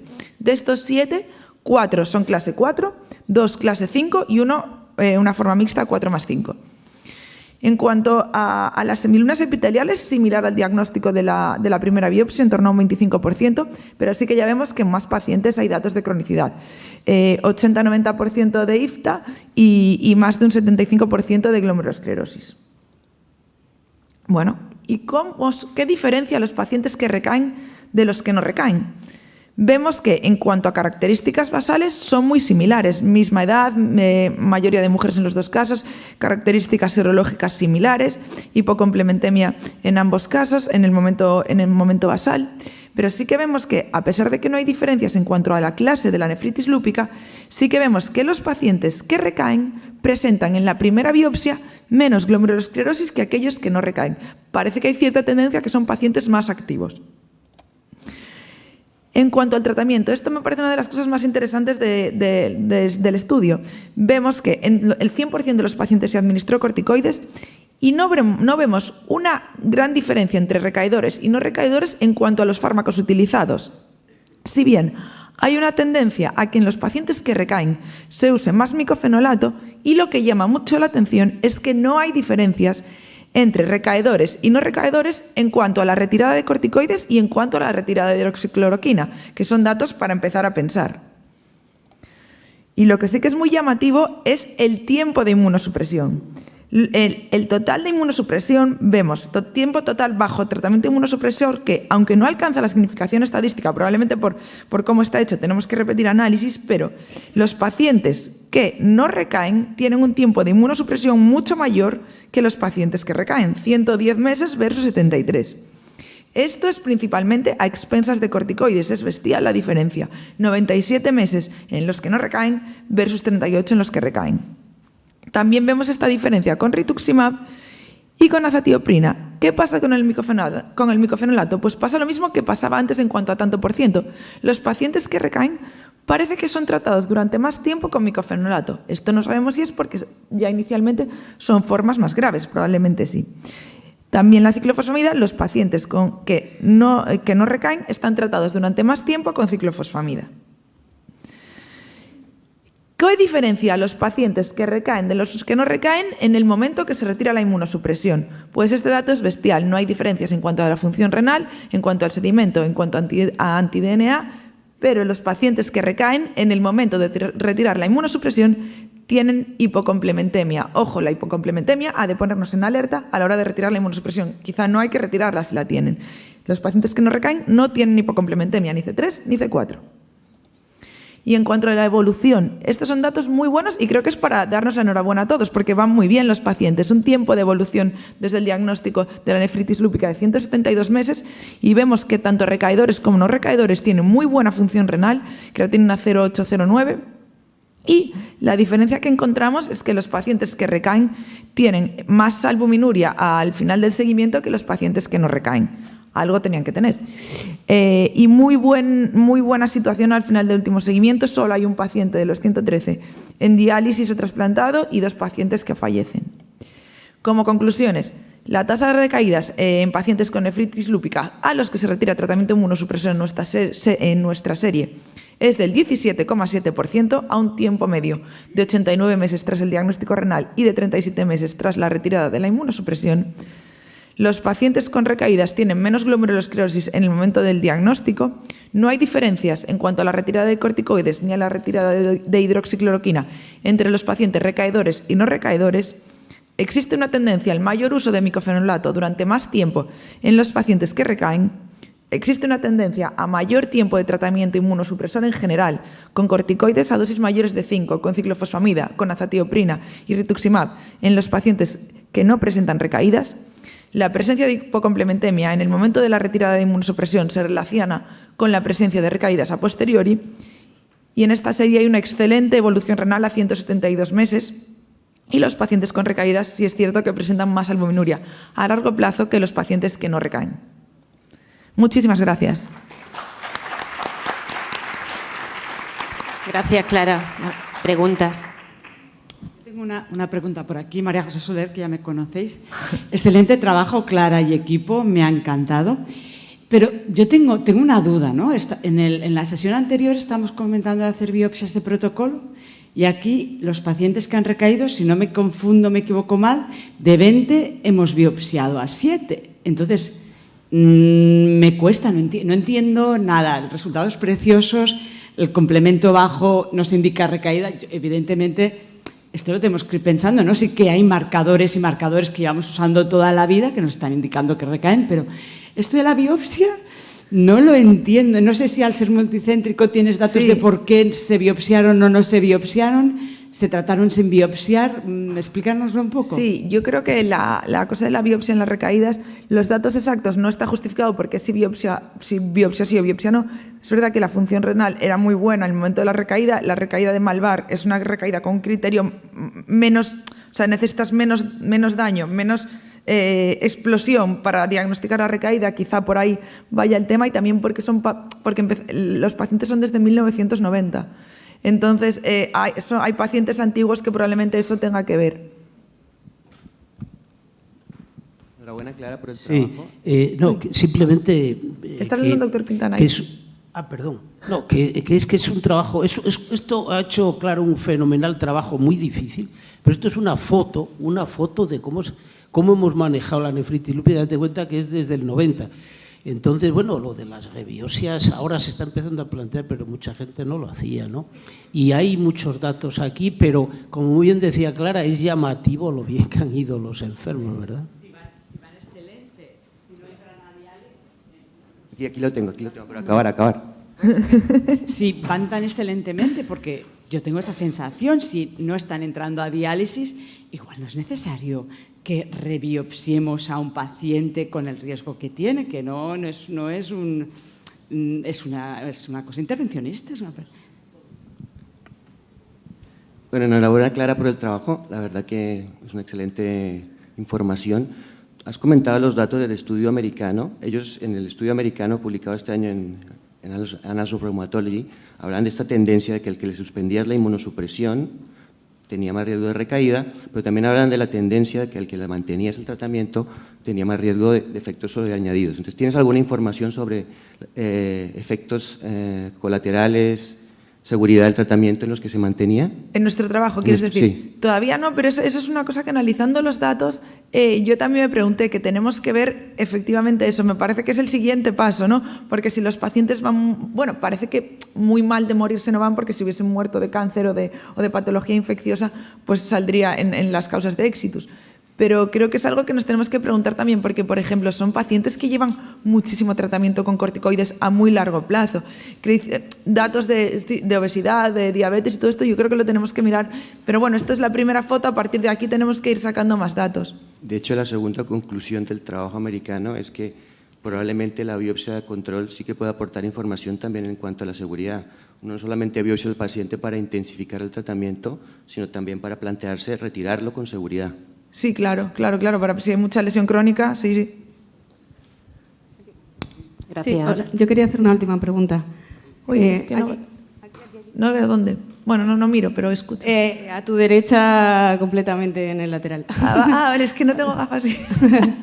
Bueno, enhorabuena, Clara, por tu trabajo, es muy bonito. Y a mí me llama la atención que las recaídas son muchísimos meses después de suspender la inmunosupresión, ¿no? Me ha parecido ver 37 meses. Sí. Entonces, la pregunta, estoy un poco con Luis, que a lo mejor, o sea, 37 meses más con inmunosupresión es mucho tiempo, ¿no? Entonces, si habéis mirado factores clínicos o analíticos que te estaban avisando, ¿no? A mí, por ejemplo, el anti-DNA es algo que me parece bastante útil y que si en los meses anteriores a la recaída, si estaba subiendo, porque el complemento es verdad que me parece interesante, pero es verdad que es muy variable también, ¿no? Se cruza una infección y le baja, o sea que es verdad que es un dato importante, pero eso, que si también el complemento está bajo y el anti-DNA subiendo, o si había datos que te hacían decir, oye, pues le voy a ir poniendo algo y te ahorras 37 meses de inmunosupresión. Claro, tenemos, o sea, esto es la primera foto, pero sí que es verdad que, bueno, quien rellenó la base de datos lo sabe porque tenía su tela.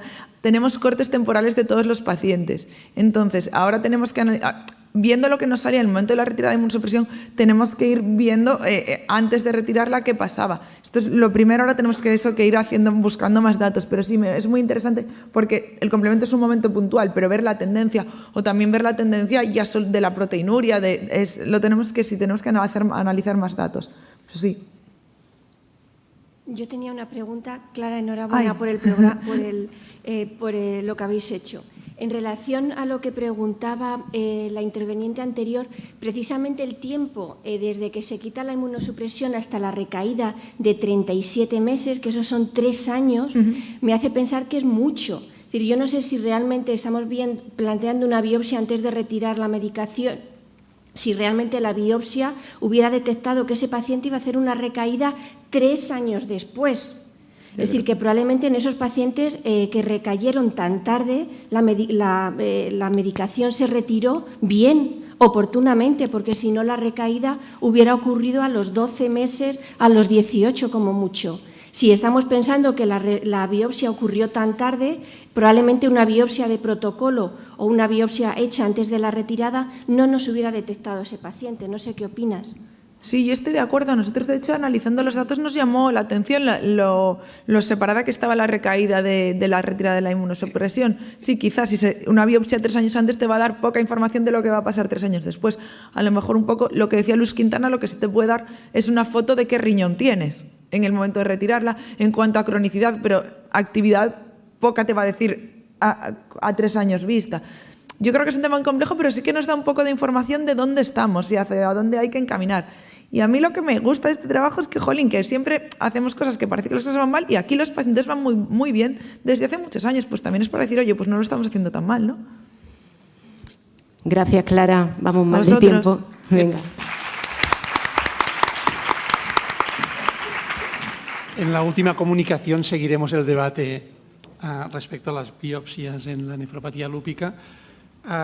Vamos con 25 minutos de retraso. Hemos empezado fríos, pero ahora cada vez hay más participación y más preguntas. Intentad ser lo máximo sintéticos en la presentación y luego haremos una sola pregunta por presentación. Y vamos con la presentación de Celia, de Leonor, perdona. que es IgM en la glomerulopatía fibrilar asociada a gamapatía monoclonal. Vale, bueno, muchas gracias por la presentación. Bueno, como todos sabéis, la glomerulonefritis fibrilar entra dentro del espectro de enfermedades de depósitos. Es una enfermedad rara, con un diagnóstico complejo por todos los patrones que puede adoptar a nivel de la óptica, y a nivel de la inmunofluorescencia lo que solemos ver son depósitos de IgG policlonal, depósitos gruesos de IC3. Realmente, si miramos el subtipo, suele ser IgG4, aunque también se ha visto tendencia a tener también de IgG1. Son pacientes que en general van mal y a día de hoy, pese a los ensayos, no tenemos un régimen terapéutico establecido. Y esto viene dado también porque la fisiopatología sigue siendo desconocida. Si bien es verdad que desde el 2013 ya, sobre todo el grupo de la Mayo, se han ido haciendo estudios de proteómica, de espectrometría de masas, un poco intentando ver qué conformaba las fibrillas, ¿no? Y es en el 18 cuando a la vez el grupo de Andín, de Washington, y el grupo de la Mayo también de NARS hablan por primera vez del DNA JB9 y lo describen. Es un marcador, ahora tenemos un marcador inmunohistoquímico muy específico y que ha revolucionado un poco el tratamiento en este sentido, ¿no?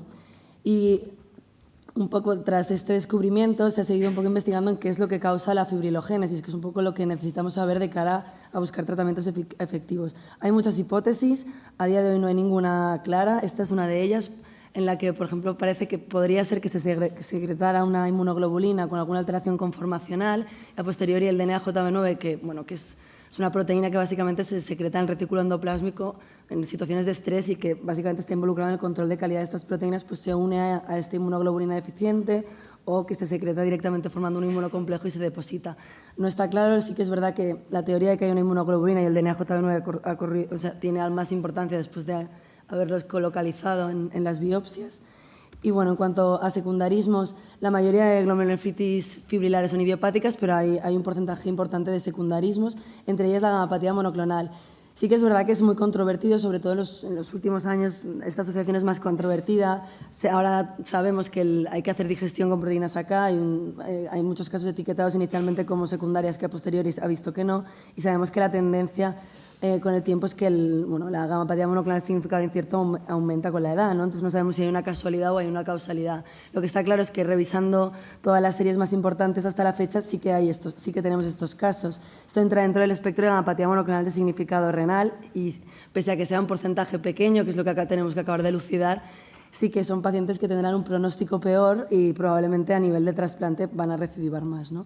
En este sentido, quisimos mirar un poco nuestra experiencia de forma retrospectiva, hicimos un corte en el periodo de 2012 al 19 y vimos los pacientes que teníamos nosotros diagnosticados de fibrilar, teníamos 18 pacientes, finalmente a posteriori hemos descartado un caso, por lo tanto tenemos solo 17 y miramos de forma retrospectiva y observacional las características de estos pacientes, ¿no?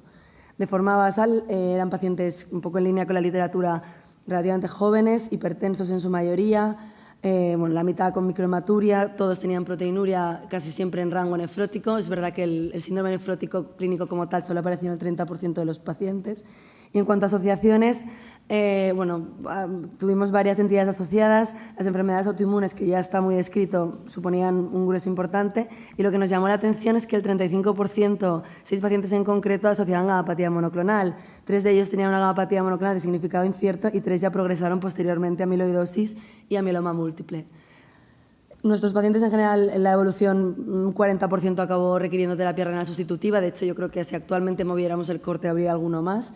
Y sí que es verdad que la N es muy pequeña, no podemos ser taxativos, pero un poco sí que se veía que había un poco, la tendencia era mayor en los pacientes que asociaban gamapatía a requerir diálisis, ¿no? Además, si mirábamos un poco las causas de éxitos, la mitad de estos pacientes, los que no se entraron en diálisis, fallecieron y las causas de muerte fueron relacionadas con su proceso hematológico y por causas infecciosas un poco también derivadas de estos tratamientos más agresivos, ¿no? En el otro grupo, en concreto, en los pacientes que no asociaron fibrilar gamapatía monoclonal, solo tuvimos 2 éxitos y fueron de causas ajenas a la patología renal. Quisimos entrar un poco en detalle en la parte de histología. La mayoría de casos se diagnosticaron por electrónica. El patrón mesangial fue el más frecuente en la óptica y a nivel de inmunofluorescencia también nos llamó bastante la atención que solamente el 75% de nuestros pacientes tenía depósito exclusivo de IgG, que evidentemente es lo que vamos a encontrar de forma clásica en fibrilar, ¿no? Entre otras cosas. Vimos que 4 pacientes, en concreto el 23%, mostraba depósitos exclusivos de IgM. Y quisimos ver un poco por qué esto y mirar más allá. Y con nuestros patólogos analizamos toda la serie y las características anatomopatológicas y vimos que de estos 3 de los 4 pacientes que tenían este depósito exclusivo de IgM tenían gamapatía monoclonal. Quisimos ver quién era el otro paciente y este paciente es el que a posteriori hemos descartado. Es un paciente trasplantado que su enfermedad renal de base no estaba afiliada, que se diagnosticó de una fibrilar o una recidiva versus de novo en el trasplante, pero hemos podido hacer el DNA-JB9 en las biopsias que hacemos en nuestro centro de protocolo al 4.º mes, donde ya había expansión mesangial, donde ya había afectación clínica, además que teníamos un donante diabético y, por tanto, el diagnóstico pierde peso, ¿no? Entonces, teníamos estos 3 pacientes, sobre todo, todos los pacientes con depósito de IgM, 3 en concreto con diesproteinemias establecidas con depósito de IgM, y nos llamó la atención esta observación, ¿no? Y nos planteamos si existía una relación entre este depósito de IgM y la asociación, ya que no es tan frecuente, ¿no? Evidentemente, lo que vimos es que el depósito no es un hallazgo típico de IgM y hay casos reportados, pero sí que es verdad que son escasos. Aunque es verdad que este, por ejemplo, que es de hace más tiempo, pero lo publicó el grupo del Necker, habló era un caso de fibrilar asociada a gamapatía monoclonal con depósito exclusivo de IgM, y ellos ya hipotetizaban con la posibilidad de que la fibrilla fuera una IgM con una alteración conformacional. Sumado a esto, además, nos dimos cuenta que 2 casos en concreto no tenían depósito de cadena ligera, y esto también nos llamó la atención, y esto ha sido recientemente, hace un par de años, publicado también por el grupo de la Mayo, de su serie original del 18. Ellos tuvieron un caso de fibrilar asociada también a gamapatía monoclonal y con depósito exclusivo, esta vez de IgG, y además el DNA-JB9 fue negativo. Ellos hicieron proteómica y al final vieron que el problema era que tenía la inmunoglobulina, la cadena pesada, tenía un déficit, no tenía la parte variable, y esto era lo que probablemente provocaba la patología, ¿no? Y un poco con esto, estas son las ideas que queríamos transmitir hoy. Observamos estos depósitos en pacientes con glomerulonephritis fibrilar asociada a gamapatía monoclonal. Vimos depósitos exclusivos en los pacientes ya con disproteinemias establecidas. El depósito de IgM es un hallazgo raramente descrito. Y planteamos la hipótesis de que estos pacientes con gamapatía monoclonal y con depósito de IgM puedan tener una alteración conformacional en la proteína, y esto que favorezca la fibrilogénesis, desencadenando una posible glomerulonephritis fibrilar. Evidentemente, estudios en el futuro que demuestren una alteración conformacional de la IgM en estos pacientes pues podrían corroborar nuestra hipótesis. Lo que está claro es que existe una necesidad creciente de seguir investigando en la fisiopatología de esta enfermedad. Actualmente la tasa renal de enfermedad renal terminal sigue siendo muy excesiva, no tenemos tratamientos efectivos y además, sobre todo en concreto los que van asociados a la gamapatía monoclonal, esto cobra relevancia de cara al trasplante por sus implicaciones terapéuticas y pronósticas. Muchas gracias. Gracias, Leonor, por esta bonita presentación. ¿Preguntas? Si no hay preguntas, pasaremos a la siguiente y así ganamos un poco de tiempo. Gracias.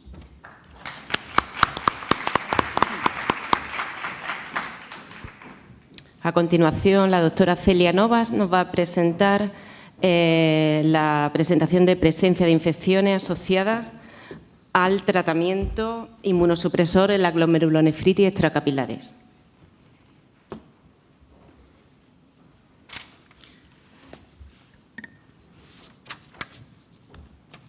Bueno, como sabemos, la glomerulonefritis extracapilar es una patología que condiciona un deterioro de la función renal que cursa rápidamente en días o semanas. Dependiendo del mecanismo de daño glomerular, existen 3 tipos. La tipo 1, mediada por anticuerpos antimembrana basal glomerular, la tipo 2, mediada por inmunocomplejos, y las tipo 3, sin depósito de inmunoglobulinas o pauciinmunes. Dejadas a su evolución natural, sin tratamiento, condicionan una elevada morbimortalidad y evolucionan en insuficiencia renal terminal en la mayoría de los pacientes. Debido a esto, es importante establecer un tratamiento efectivo y de forma precoz, ya que aumenta la supervivencia global de los pacientes. Según las guías CADIGO, el tratamiento de esta patología está basado en el uso de inmunosupresores, entre los que se encuentran la ciclofosfamida, los glucocorticoides y la plasmaféresis, como vemos aquí en las tipo 1 y en las tipo 2. Por otro lado, también sabemos que los pacientes inmunodeprimidos son más propensos a padecer infecciones, y todo esto nos llevó a plantearnos: ¿existen infecciones asociadas al tratamiento inmunosupresor de la glomerulonefritis extracapilar? Para resolver nuestras dudas realizamos una búsqueda bibliográfica y encontramos varias referencias, como esta, que analiza las hospitalizaciones relacionadas con la infección después de recibir un tratamiento inmunosupresor intensivo, y esta otra, que analiza los efectos de la plasmaféresis, encontrando en los resultados un aumento del riesgo de infecciones serias relacionadas con su uso.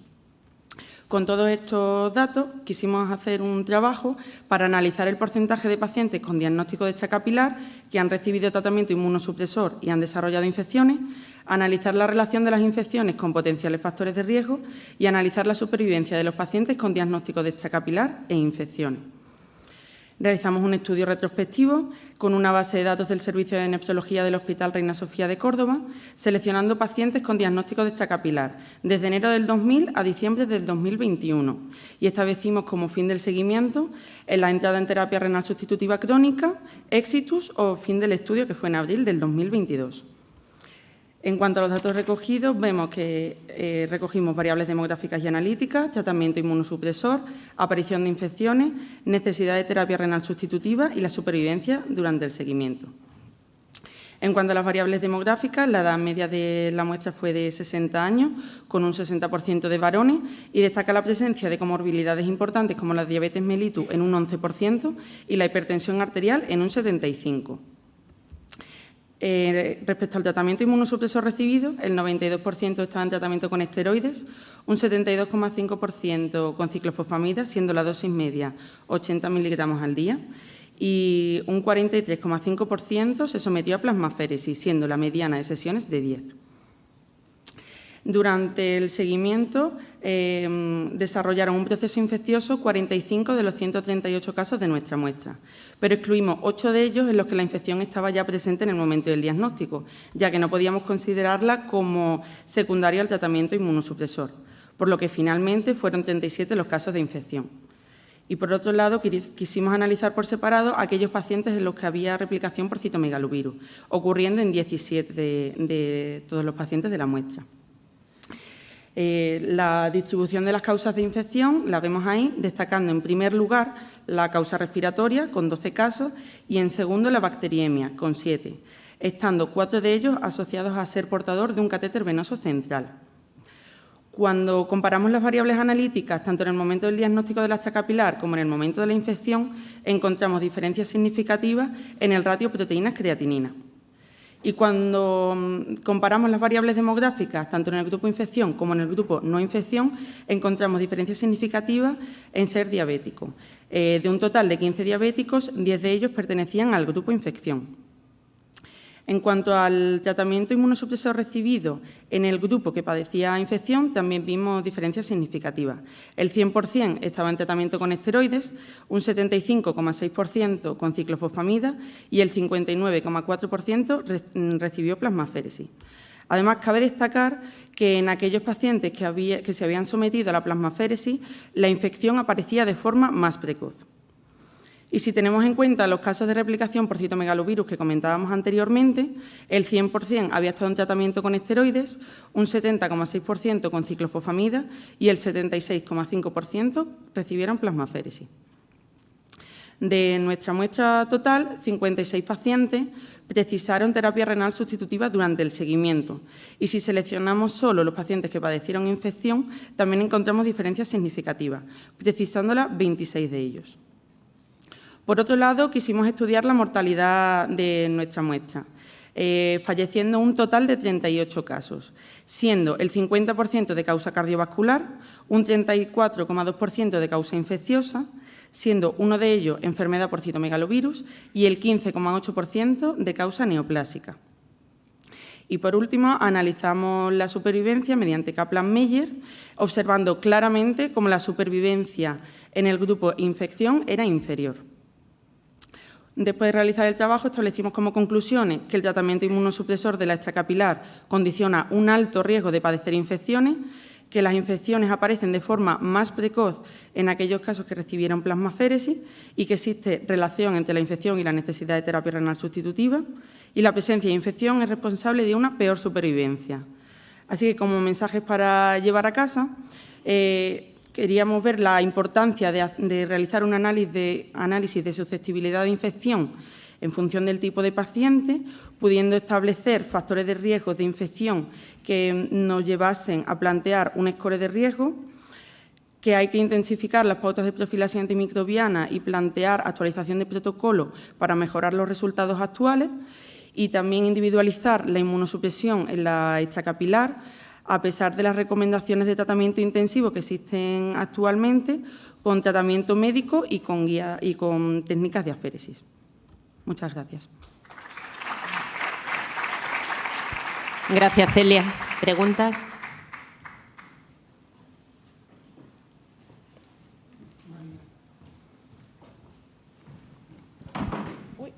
Bueno, enhorabuena. Quería preguntar si habíais mirado en los diferentes tipos de extracapilares, si había diferencias entre vasculitis, ANCA y demás. No. No, lo hicimos todos juntos. Sí, es una muy buena pregunta que podemos analizar para futuro estudio. Dado el impacto de la infección por CMV, que es muy importante, ¿hacéis algo distinto de prevención y monitorización de PCR de lo que hacíais antes o no? Bueno, desde que ¿Copiáis del trasplante o...? ¿Perdón? No, si hacéis algo distinto viendo los resultados o no. Pues mire, previamente lo que hacíamos era más monitorización con PCR para ver si empezaban a elevar el número de copias. Y en el momento en el que elevaba el número de copias ya instaurábamos el tratamiento. Pero es verdad que desde que hicimos el trabajo hemos planteado hacer una terapia anticipatoria y ya sí que comenzamos a poner Valcite en estos pacientes, sobre todo que se someten a plasmaféresis. Gracias. Montse. Sí. Quería preguntarte si analizaste el tiempo y la dosis de corticoides, porque en la mayoría de los trabajos que se hacen sobre vasculitis aparecen los corticoides como un factor importante a la hora de las infecciones. O sea, es uno de los factores más importantes, la dosis y el tiempo que llevan. No tenemos esos datos recogidos. Pues vamos con la última presentación. Marc Chipell nos presentará la evaluación de los resultados renales en la nefropatía lúpica en remisión de acuerdo con una conducta terapéutica guiada por la biopsia repetida. Marc, cuando quieras, nos quedan 15 minutos y entran los siguientes, con lo cual...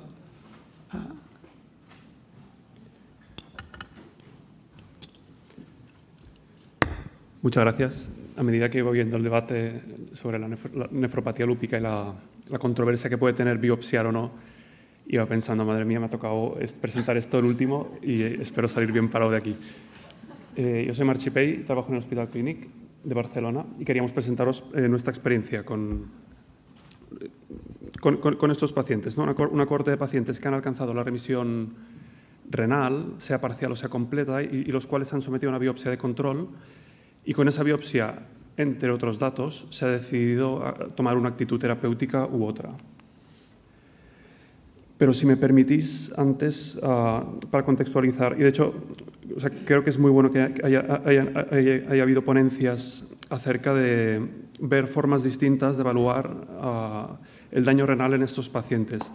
En la nefritis lúpica actualmente siempre hemos tenido el 0,5, ¿no? El 0,5 gramos de proteinuria al día, y este es un poco el cutoff que tenemos como screening para hacer la biopsia renal, pero también es el cutoff que tenemos un poco para definir cuándo un paciente ha entrado en remisión renal completa. Pero todos sabemos, y esto, perdonad que esto no funciona. Iré por aquí, perdón. Exacto, lo que decía.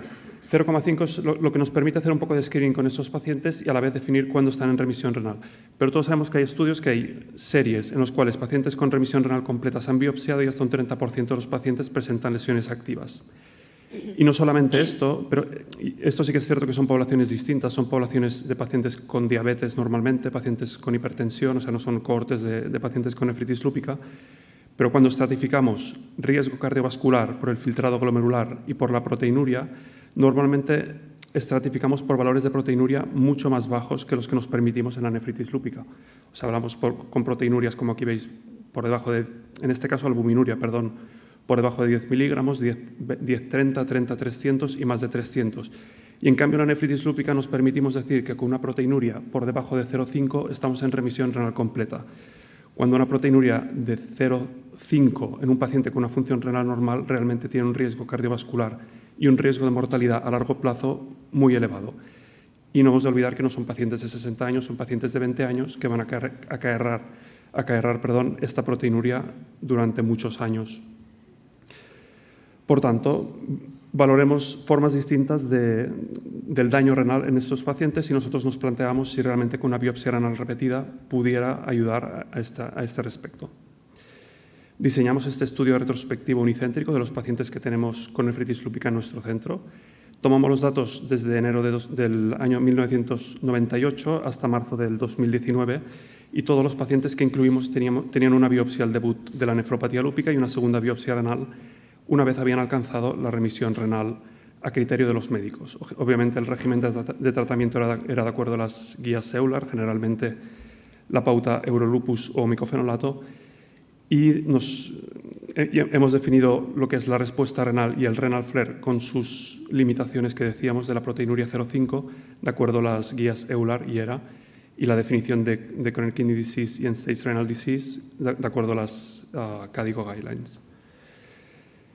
Y lo que hacíamos era evaluar en función cómo evolucionaban estos pacientes una vez teníamos esta biopsia y decidíamos con esa información y otra modificar el tratamiento inmunosupresor, bien manteniéndolo o incluso intensificándolo o bien retirándolo. Estos son los datos de nuestra cohorte, son una cohorte de 56 pacientes, obviamente la gran mayoría de pacientes son pacientes femeninas, 90% de los pacientes, y de edad joven. Habían debutado con el lupus eritematoso sistémico a los 27 años y la nefropatía lúpica habían debutado a los 29 años. La gran mayoría de nuestros pacientes son caucásicos, son de aquí de Europa, y la mitad de ellos habían presentado la nefropatía lúpica como primera manifestación del lupus eritematoso sistémico.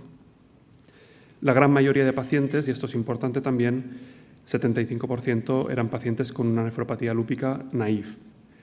El seguimiento de estos pacientes realmente fue prolongado, aquí os lo he puesto en meses, desde el diagnóstico de la nefropatía lúpica son 125 meses de seguimiento, que esto correspondería aproximadamente a 10 años. Y desde la segunda biopsia hasta el último control son 66 meses, que esto correspondería a 5 años. ¿Cuándo realizamos nosotros la biopsia segunda? La realizamos a los 40 meses aproximadamente. Diríamos que entonces son datos de una serie de tiempo prolongada, no estaba estandarizada. Ahora quizá lo haríamos un poquitín antes, 40 meses aproximadamente son 3 años y medio, pero bueno, son datos tomados desde el año 98 y por tanto nos queda un poco más tarde de lo que hacemos ahora mismo. Y todos los pacientes, por inclusión al estudio, estaban en remisión clínica al momento de la segunda biopsia renal, la gran mayoría de ellos en remisión renal completa. 90% de los pacientes remisión renal completa y 8-9% de los pacientes remisión renal parcial. Los pacientes alcanzaron remisión clínica parcial o completa a los 9 meses. Y realmente el procedimiento fue relativamente seguro. 7 pacientes presentaron un hematoma autolimitado, algo bastante frecuente en las biopsias renales, y solamente uno de ellos requirió de transfusión.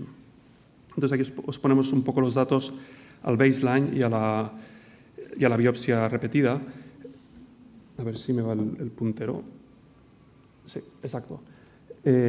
Obviamente los pacientes tenían un SLEDAI, mayor control de la enfermedad al momento de la biopsia repetida, ¿no? El SLEDAI había pasado de 14 a 2 significativamente, y tenían, francamente, un mejor control de la proteinuria. No había pasado una proteinuria de 2,8 a 136 miligramos, también significativo, con un mejor control de los parámetros inmunológicos, y obviamente también encontramos que había en las biopsias de inicio un índice de actividad elevado, 6,5, y en las biopsias de control en un rango que oscilaba intercuartílico entre 0 y 1. Y el índice de cronicidad había pasado de la biopsia inicial de 1, intercuartílico 0,2, a la biopsia de control 2, con un rango de 1-3 y que era un poco más acentuado en aquellos que eran simplemente pacientes con nefropatía lúbica proliferativa. De aquí quería destacar estos dos datos, que no son significativos y creo que es importante. O sea, la creatinina sérica realmente es normal al seguimiento de estos pacientes, tanto en el baseline como en la biopsia de control y el filtrado glomerular. No hay diferencias entre ellos. Y el IFTA, el porcentaje de pacientes que presentaban un IFTA score menor a 25, tampoco había diferencia entre ellos, entre estos dos grupos. Por tanto, la enfermedad renal en los pacientes con nefropatía lúpica es una enfermedad que no nos altera, al menos inicialmente, la creatinina, puede pasar infradiagnosticada y que es de progresión lenta, o sea, realmente progresa el índice de cronicidad de una biopsia a otra, pero los pacientes seguían manteniendo un IFTA score generalmente por debajo de 25. Una vez teníamos el resultado de la biopsia renal y con los otros datos, entre ellos pues estaba la clínica extrarrenal, también estaba obviamente el deseo gestacional y parámetros inmunológicos, etcétera, se decidía por el equipo médico mantener o quitar la inmunosupresión. Se quitó la inmunosupresión en 35 pacientes y se mantuvo en 21 de ellos. Obviamente las características de los dos grupos apuntan a rasgos distintos. El grupo que se pudo retirar la medicación significativamente pues era pacientes que era su primer brote, era un brote naïf de nefropatía lúpica. En cambio, pacientes que eran más recurrentes, pues normalmente se planteaba mantener la inmunosupresión o minimizarla en todo caso, pero nunca retirarla.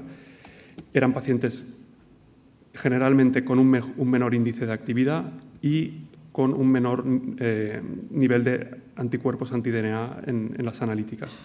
No es significativo, pero la tendencia era también a que los pacientes estaban generalmente en remisión renal completa. Perdón, me estoy pasando del tiempo, pero ya estamos acabando. Y este dato que quería destacar también, que no es significativo, que es en función, que realmente entre los dos grupos, entre los pacientes que se retiró y los pacientes que se mantuvo el tratamiento, no hubo diferencias significativas en cuanto a nuevo flare. Es más, hubo diferencias significativas en que los pacientes que se había retirado la inmunosupresión hacían el flare más tarde que los pacientes que se había mantenido. Y no había diferencias tampoco en el porcentaje de pacientes que hacían enfermedad renal crónica entre ambos grupos. Se evaluaron el riesgo de brote durante el seguimiento tras la biopsia renal y la estrategia de tratamiento. El único factor que encontramos en el análisis bivariante fue la ausencia de tratamiento antipalúdico. Y el riesgo de enfermedad renal crónica terminal durante el seguimiento, el único que encontramos en el análisis bivariante, fue la edad diagnóstico. Obviamente también esto nos permitió ver la transición de un tipo de biopsia, de una clase histológica a otra a lo largo de las biopsias con estos pacientes. Por tanto, en nuestra serie, la conclusión a la que llegábamos es que la segunda biopsia renal nos permitió retirar la inmunosupresión en el 62% de los pacientes, sin aumentar el riesgo de un nuevo flare, ni tampoco de un mayor riesgo de enfermedad renal crónica respecto al grupo que se mantuvo el tratamiento. No había diferencias significativas entre ellos. Al contrario, en los pacientes que se retiró la inmunosupresión, este flare parecía que la tendencia era hacerlo más tarde que el grupo que se había mantenido. Obviamente tiene ventajas de que permitió adecuar el tratamiento en aquellas mujeres con deseo gestacional, aportó información histológica que ahora mismo no es valorable mediante otras herramientas, como es índices de actividad, índices de cronicidad y también cambios de clase histológica. Es un procedimiento que fue seguro, no tuvimos ninguna complicación grave y sobre todo, nos ayudó a simplificar el tratamiento en más de la mitad de los pacientes con nefritis lúpica, porque tan importante es tratar la nefritis lúpica como dejar de tratarla a tiempo. Muchas gracias. Gracias, Marc. Nos da para una pregunta y el debate siguiente lo hacemos mientras tomamos un café fuera, porque a las 11 empieza otra sesión aquí.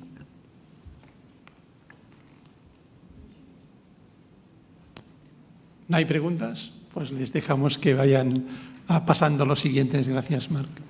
Muchas gracias.